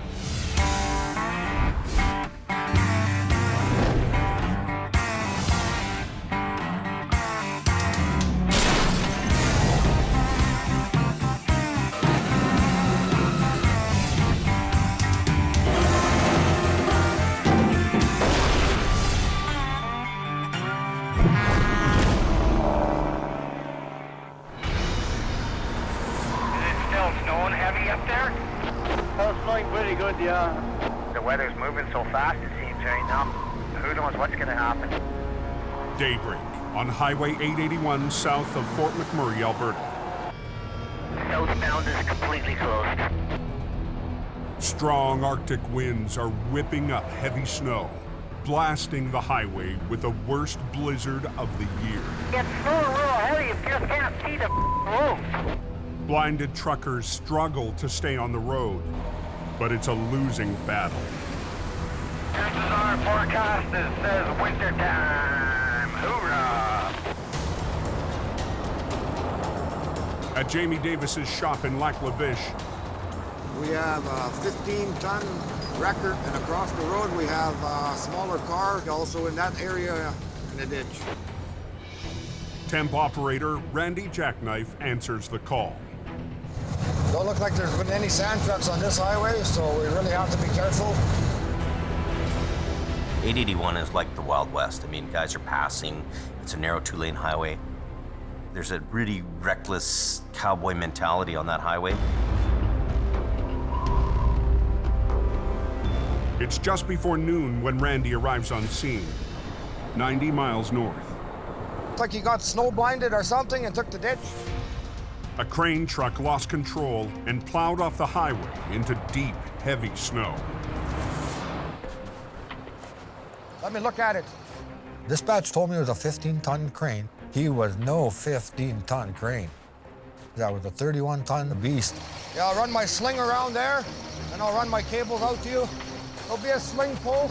It's not gonna be just a solid chain or a cable pole. As you can kind of see, 2.5 feet right here in the front. There's gonna be a pole because I'm gonna be pulling the snow as I go. So it's gonna be a kind of a challenge. A challenge that Randy needs to tackle fast. The crane is due at an urgent repair job. Dad, stop him! Randy will have to shut down the northbound lane so he can work safely. We'll get you out, buddy. Get you to hold on to that. Just hang on there 1 sec. I'm only a 25-ton wrecker. That truck was 31 ton. So do the math. But Randy is hoping the math might just add up if the crane truck driver can supply some power. Here we go.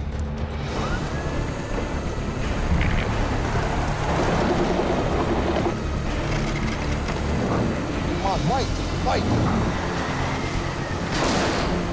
Work for Daddy. Be a good girl, come on. There we go, he's coming.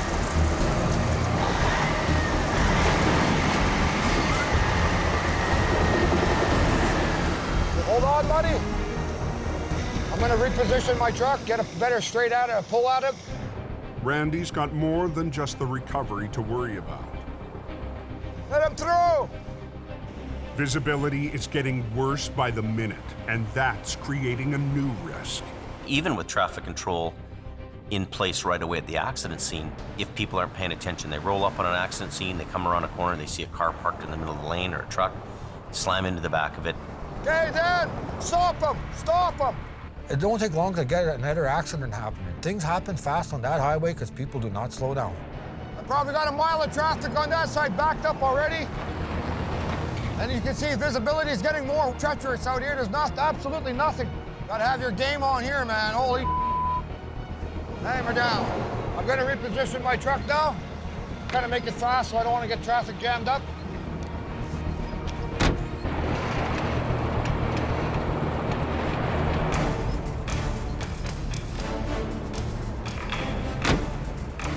Okay, you ready?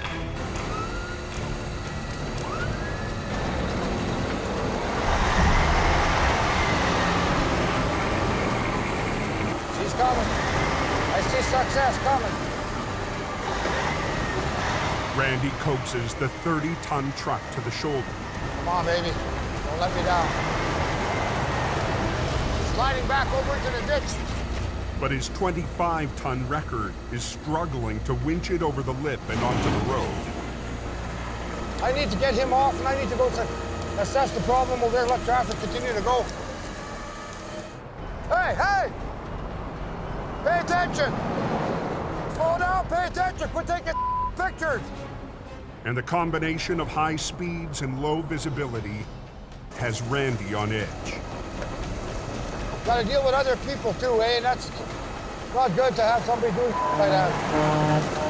Look at that trucker. There's a ditch over there on the right-hand side.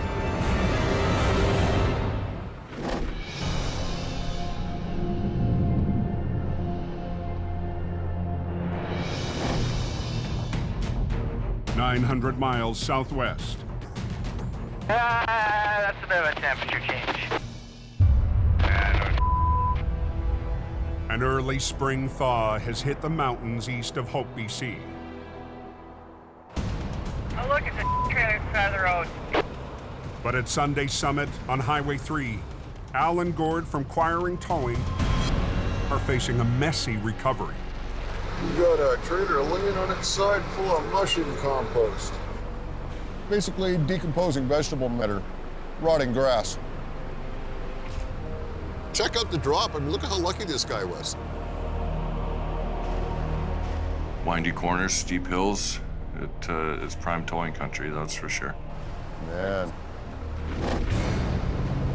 The semi, fully loaded with compost, lost control on a sharp curve and smashed into a barrier.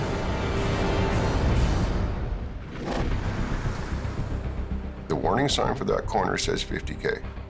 And I can tell you he was not doing 50K. He's lucky he didn't go over the cliff.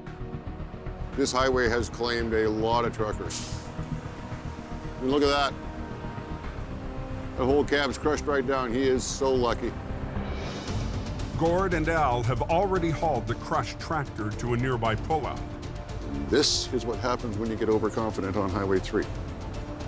But the trailer, with most of its load still inside, We're just gonna take the whole road and drag it down? will be much trickier to move. That should do it. Al has decided to take a chance. For starters, there was no room on the open side of that trailer to work any machinery. You weren't gonna unload it right where it's at, not unless you're working in midair. They'll rig both wreckers to the trailer, and together, they'll drag it away on its side. Luckily, we had the wide spot right there. Get the obstruction off the road, then deal with the load. Okay. It's the quickest way to clear the road, unless the thin trailer wall gives way. You know, at any point, the trailer could have broken in half. We could have had a bigger mess on our hands. That's probably good. Okay. There was a risk it could rip open, so you simply apply enough power to it and do it nice and slow, nice and easy. Don't get crazy. Low. Low, yeah, you bet. Okay. Communication is extremely crucial when you're doing something like that. The two of you have to work together. They'll need perfect coordination. If one is pulling harder than the other, it's not going to work. Just wait, Gord. Just wait. Stand by. Gord! Gord! Wait!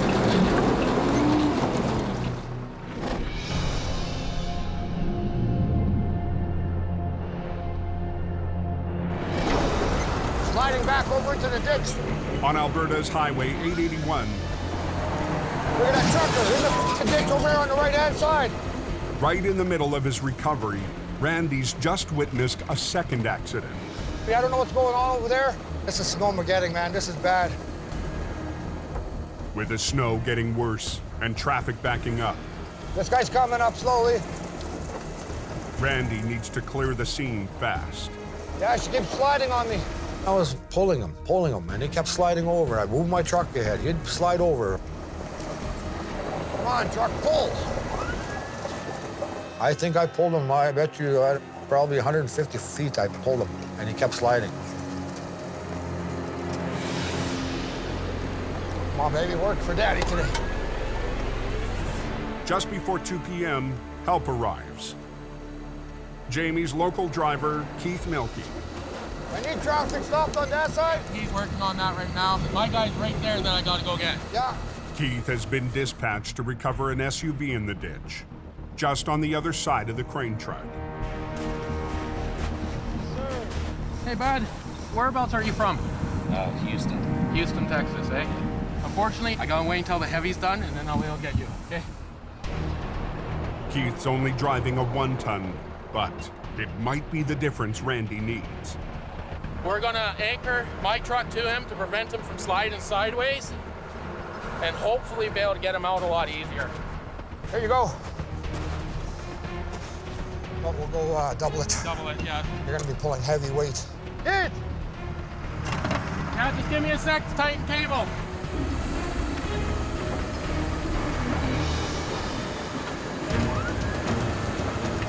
Now watch yourself now. We're gonna give him the pull.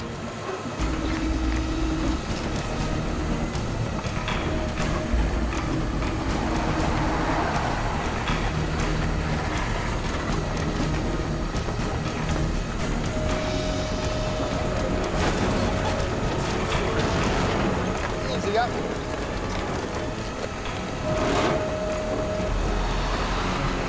It's coming, looking good. Looking good, and looking like I might succeed.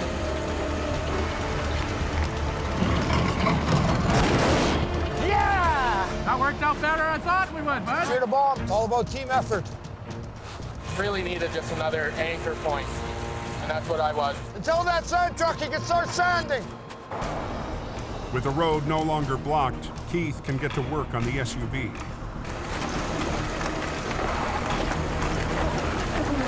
How's your brake? See if you can drive forward, bud. This guy's on his way. No harm, no foul. Hopefully there'll be no more wrecks today. Look it, we were here for 5 minutes and all of a sudden we got 300 vehicles, eh? But the backlog still stretches far off into the whiteout. Well, that guy's kind of speeding back there. Whoa, whoa, whoa, whoa, whoa. Oh, look at that. We have an accident. You guys stay back. Look at the trailer side of the road. They're just gonna take the whole road and drag it down? On Highway 3 in BC, That should do it. Al and Gord need to be in perfect sync to drag the damaged trailer off the road. Low, low. Low, low, yeah, you bet. Okay. But their big gamble Just wait, Gord, just wait. Stand by. Gord, just wait. is off to a rocky start. Are you not on company channel? Okay, turn your volume up. I had the volume turned down. When you're distracted, little steps get left out, and whether it was just a mistake of not double checking, it worked out. Funny thing about radios, they work better when they're turned up. Okay, snug into it. With radio contact restored, Al and Gord try again, hoping the trailer stays on the road. With the general slope of the road as we're pulling, it would have tobogganed down off the side of the road. Gord was actually pulling it, and I was actually holding the trailer.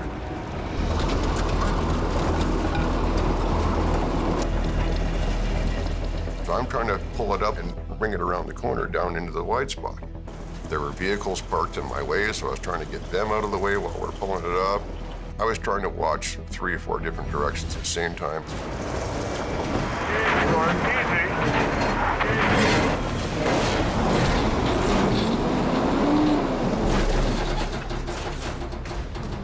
I took my eyes off my left mirror.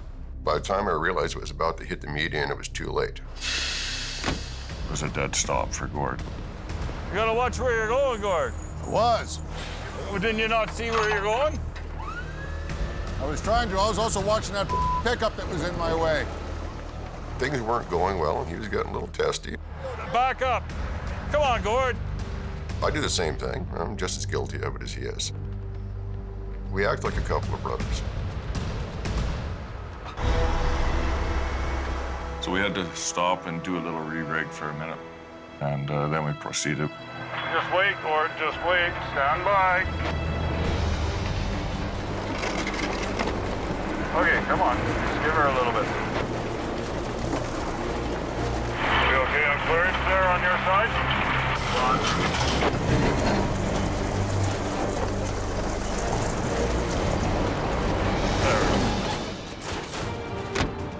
Okay, highway's open. Now that we got it off the road, we simply get the small machines in here and get it unloaded, and then we'll flip it over onto its wheels and take it back.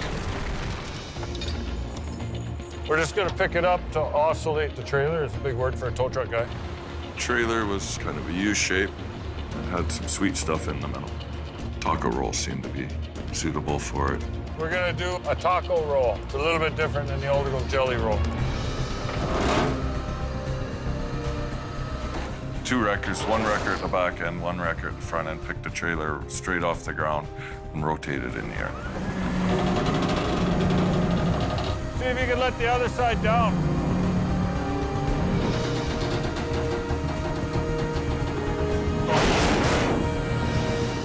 Just like that, man. Another job done.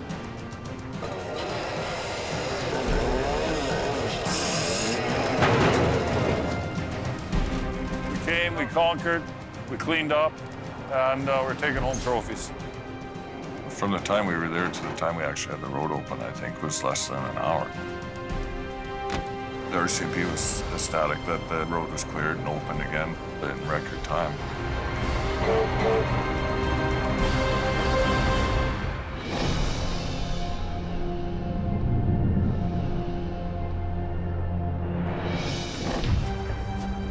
We have an accident.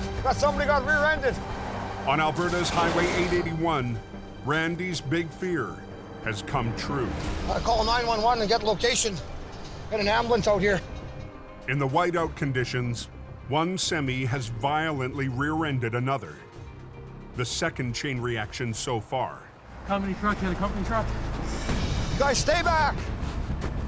Where's the driver of that truck? Are there any injuries? I'm just getting on scene.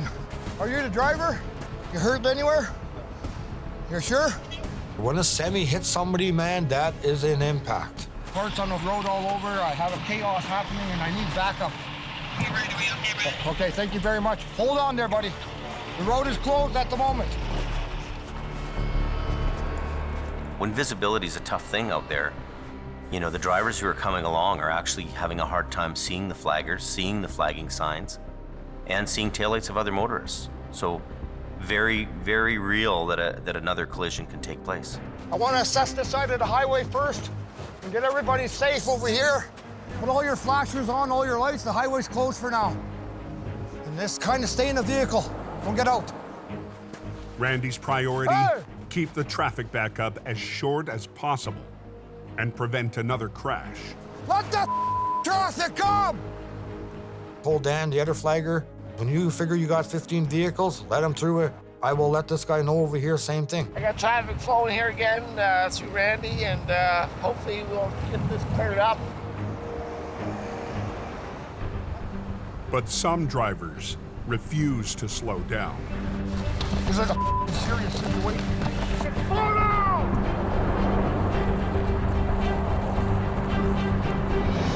Oh, my stress level was to the max.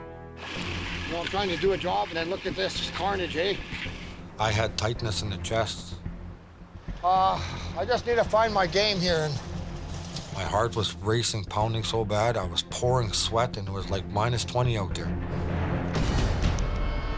Come on, think, Randy. Think. Think. Randy realizes he's in over his head. Hi, can you hear me? And decides to make the call to dispatch. I got everything on the go right now. Craziness happening here. We have multiple accidents, and we got a semi took the ditch. He lost his load. I got another semi rear-ended another semi. Can I just please get some help out here?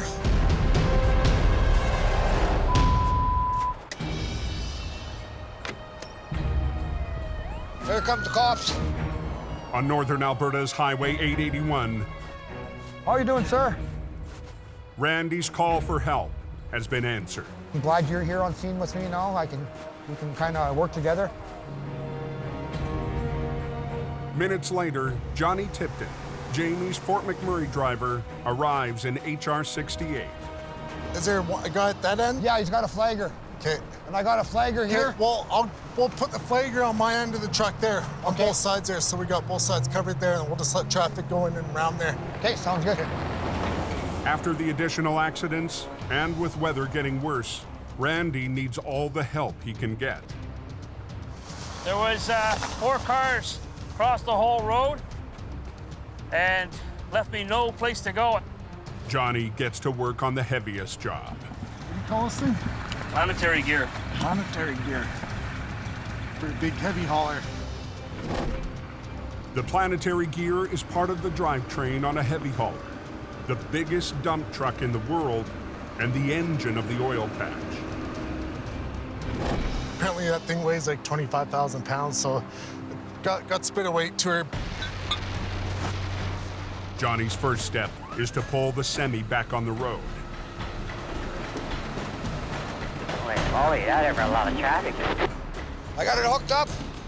I need to run some air to the truck now. Just up the highway, Randy is trying to clear the semi from the rear-end collision. Stop them!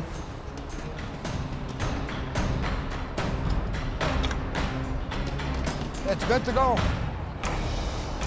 Randy is finally ready to roll. At that point, I did my job, and I left Johnny to continue on to finish one last truck in the ditch. That last truck has a 25,000-pound piece of cargo that Johnny needs to get back on board, and he needs to do it fast. Sun's going down, and we're dealing with adverse weather conditions. You know that there's bound to be something going to happen with this kind of weather. If I throw a chain around the shackle to here, that'll keep it from twisting. Yeah, that'll work. With the gear in position, Johnny needs to lift it onto the truck.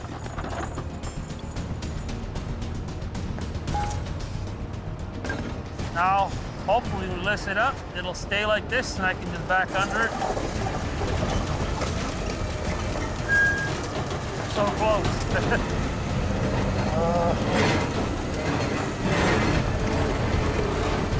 She started to twist.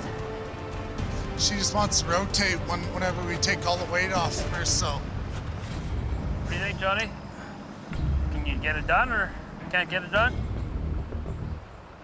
I can come back and Jamie on his rotator could probably lift that easier, or? I don't want to give up on this job there. I'm not a quitter. I would have sat there for 2 days trying to get that loaded up.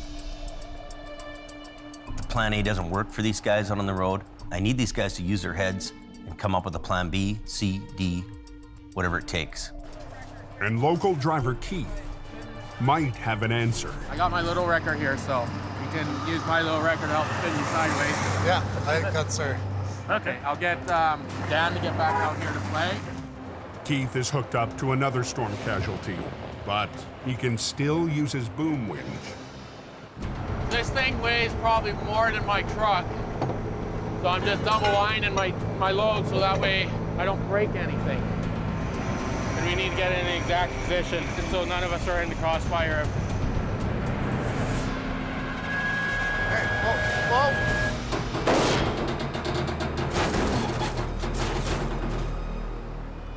The small wrecker holds the gear straight. All right, you want me to start backing up, or? Yeah. Okay, backing up. But the last step will require the most precision. Whoa. Lining up the gear. Almost there. And easing it into place. Just gonna use the little truck there, slide that bracket up there, then get it settled in there, then after we'll winch it back up over the axles there.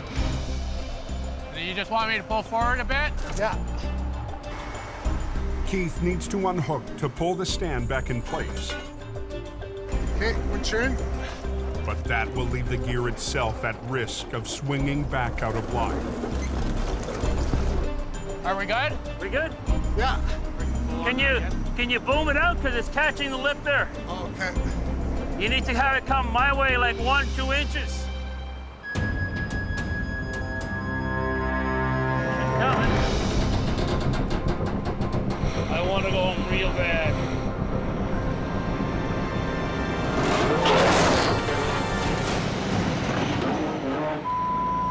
Almost had her too.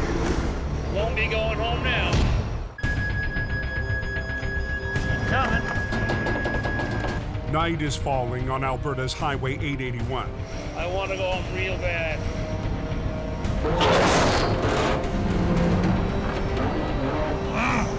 Almost had her too. Won't be going home now for a while. Jamie's driver Johnny is still fighting to get a 25,000-pound part back in place. So close. Like, real close. That's good. Traffic has been bottlenecked on this stretch of highway all day, and patience is running out. There's huge pressure to open 881 when it's only one of 2 highways servicing the north. It'd be nice if we had Colin here at the rotator there. He would have had this done in no time there. But the rotator isn't coming.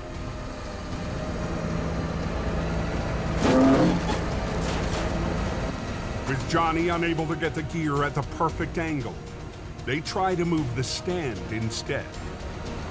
Oh yeah! There we go. Have some money shot, buddy. Yeah, we just got to straighten it out, it looks like. There we go.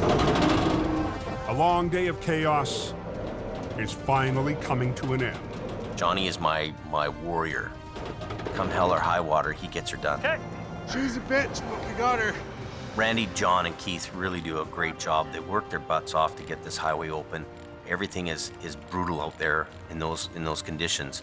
And for them to, soldier on and get that work done, is really a huge deal for us. John, you don't want to leave, do you? Hey. Don't you want to stay? Let's just push her off the deck again. Let's do it again. Let's get more practice at it. Yeah. All right, bye. See you later. Have fun. Southbound starting to roll yet? Southbound rolling! Rolling!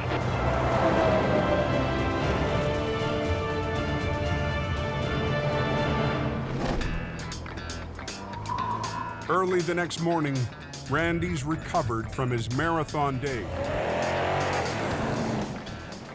And he's heading out for some well-earned fun. You can come out here and hunt for prairie chicken. Don't have to worry about shooting somebody.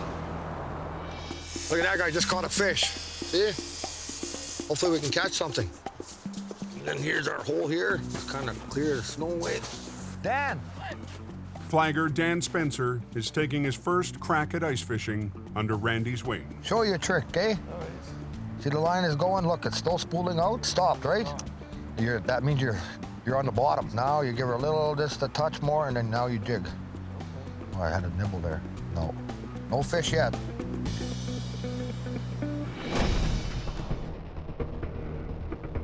Back in BC, the spring weather is keeping things quiet on the mountain.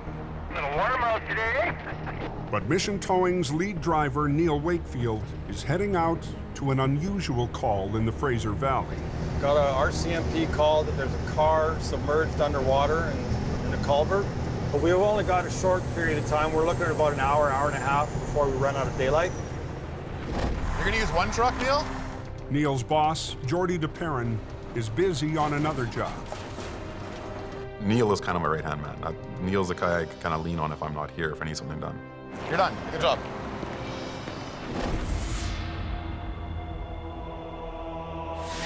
And this is one job Jordy might be lucky to miss. One of the big concerns was that there was a body inside the car. We walked up and down the bank. There was no disturbed rocks, no trail. Couldn't even see where the car went in. So it was a weird one.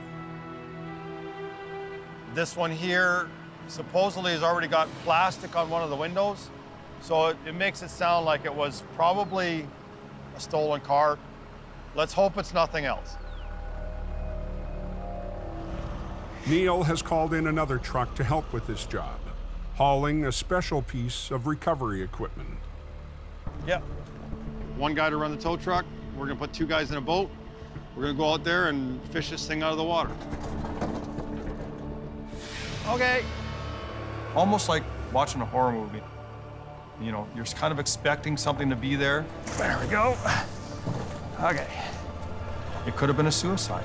You know, there could be a body down on the floor in that car that nobody could really see.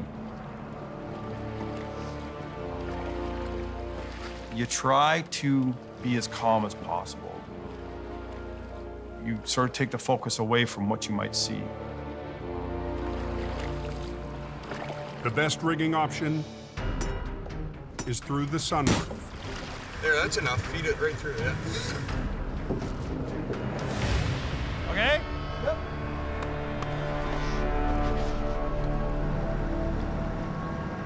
Okay, so we're good now. We just have to pull this thing up.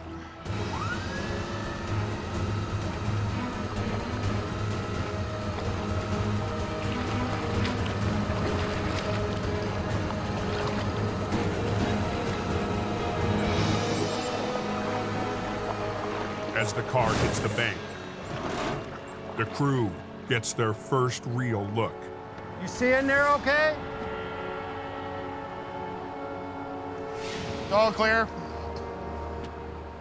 I don't want to roll it.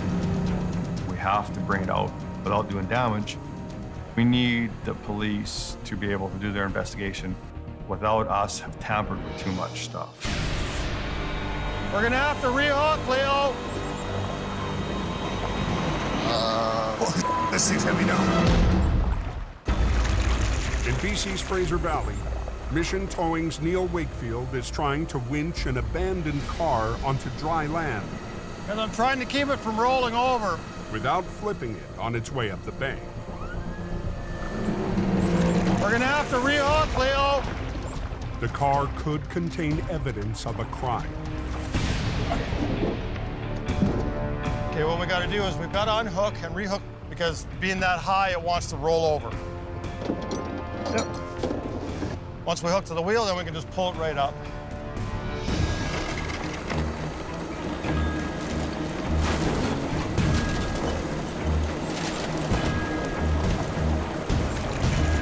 Can you let the water out of it? What they've done is they've run the chain through the strongest point on the car, and now we just pull it up on its own wheels. The steering is still free moving, so that tells me there's either a key in it or the ignition has been broken. We had no idea until we got this car right up onto the ground by my truck that there could have been a bloated body in that trunk. Keys are in the ignition. Once we got the car secured up on the road, the officer went through the car and gave the police officer the keys. Okay.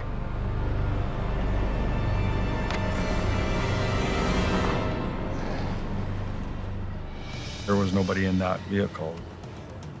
That trunk could have popped open and scared the hell out of us, but it didn't. The car was stolen out of Abbotsford, we found out. It's always a relief when you finish a job where there's nothing to upset you or make you think, because you can go on for hours thinking about what you saw. And for some people, it never goes away. We're very fortunate to have a great crew. They really pulled together on that accident scene and made that happen really quickly. You know, our crew is what really did it for us on that job and did it for me. You know, they made me shine.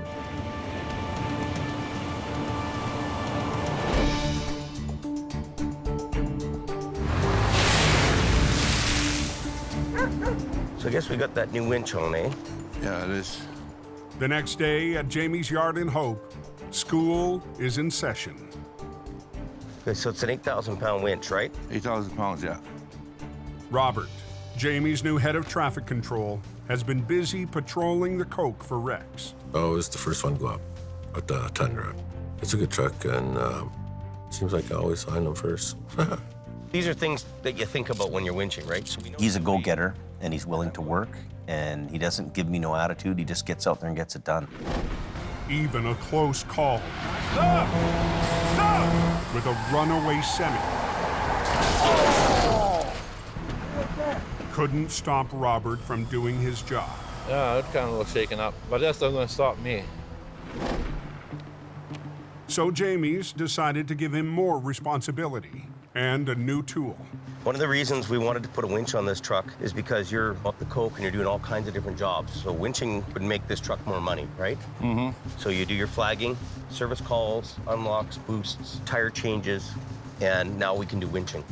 He's got the tenacity to make it go and to keep going. And if you don't have tenacity, you're not going to make it in this business. When you're going to roll something over, you want your winch line to be centered to the middle of it. So you have to jockey this thing around a little bit and get in there, okay? Okay. Yep. So put your parking brake on because you're going to need all the hold back you can get. Both these pillars are strong, and we'll hook into there, okay? Put the snatch block in here, right? Okay. So let's try it now. Okay, hold it. That makes it a little easier on your winch, right? So this snatch block is your best friend. Let's give it a try. Let's flip it right over now. Just flip it right over. See how the winch is loving it? Holy Isn't that something? And as soon as it flips over, I stop, right? As soon as it flips over, it'll come on its own, and you just let go.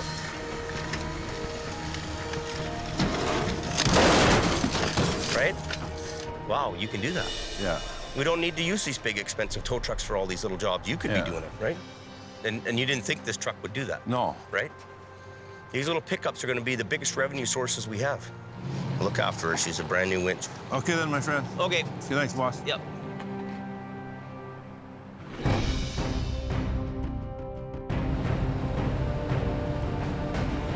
I don't know the cause, I just know the cure.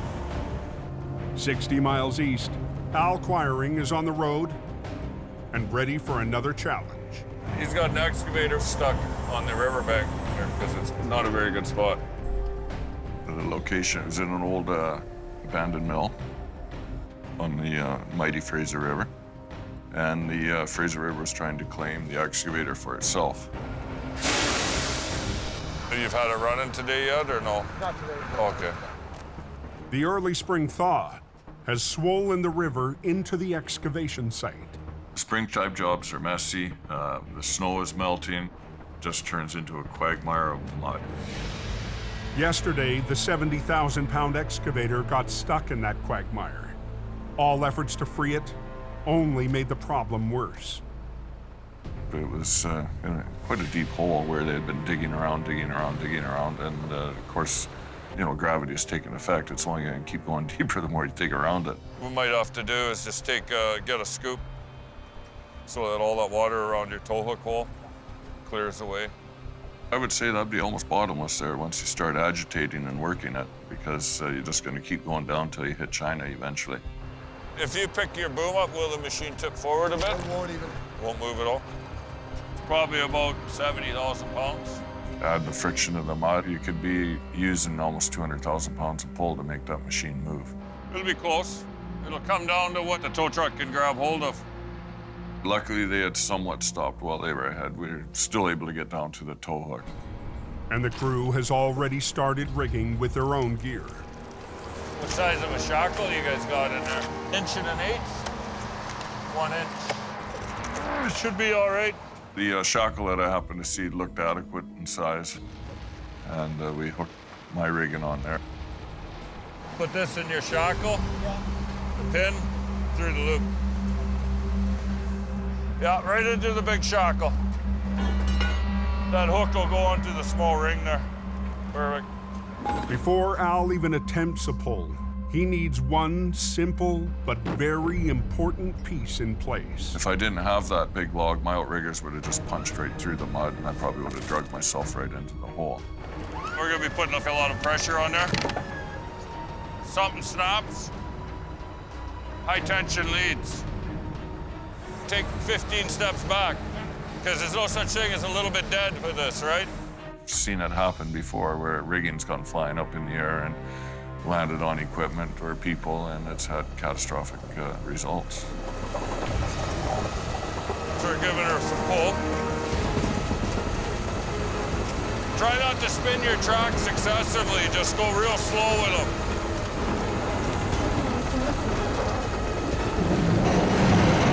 That doesn't sound good.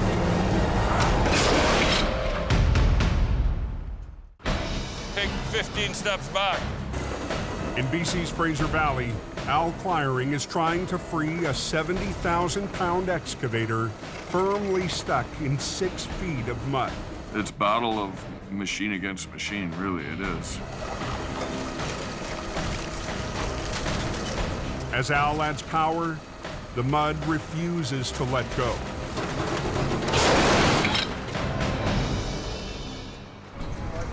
Well, the little one, just dig down and we'll get rid of the little. The excavation crew's shackle wasn't up to the job. So that's why I don't like using other people's rigging. You know, it could be, say, a 25-ton shackle, but in its lifetime, it's had forces upwards of 150 tons maybe put against it. If it didn't break, it surely could break. Al re-rigs, and this time, he's using his own equipment. I'll go get 2 more shackles. You can come out of there, we're done in there now. There's suction there, and of course, you know, your feet sink in. You can be up to your knee, and then you're fighting because there's nothing else to lift yourself up with, so it can turn into a hog wrestle.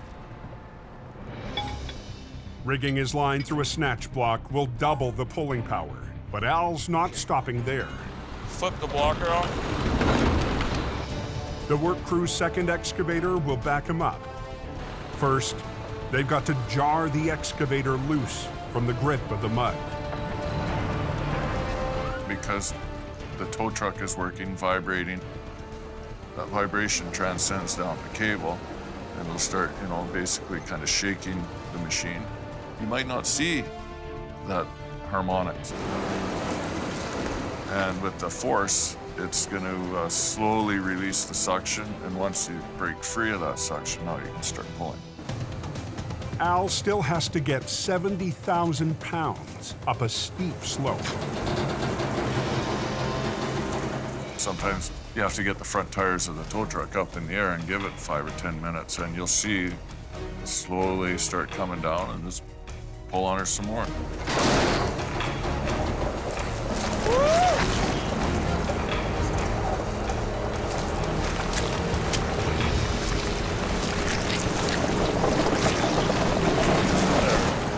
Good, good, good.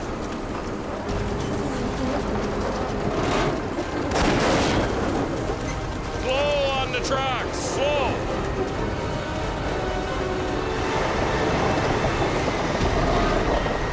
Hell yeah. She's out of there. We were really fortunate that we were able to recover that with the equipment we had there that day. We had our doubts from the start. That changed once Al took control, which was amazing. That's what I really liked. It was a messy job. Shut her down. But Al's never worried about keeping his truck shiny, and he can't resist a jab at the competition. Yeah, hey, Super James, we don't need you, buddy. We're okay, 10-4. Thank you, pal. Have a good day. Oh, hey, polish your chrome. The Vulcan record prevails every time.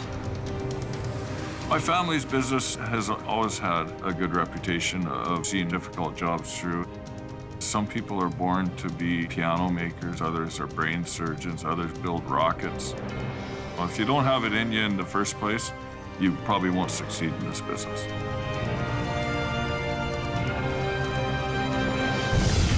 Next time on Highway Thru Hell. Go, go, go! It's its own little world up there. 4 seasons of heavy rescue. Basically, we're all fighting them out. Looking back at the twists and turns. Look out, Don! Look out! Look out! Look out! We all get scared. Wow. And what's next for Jamie? I miss driving trucks.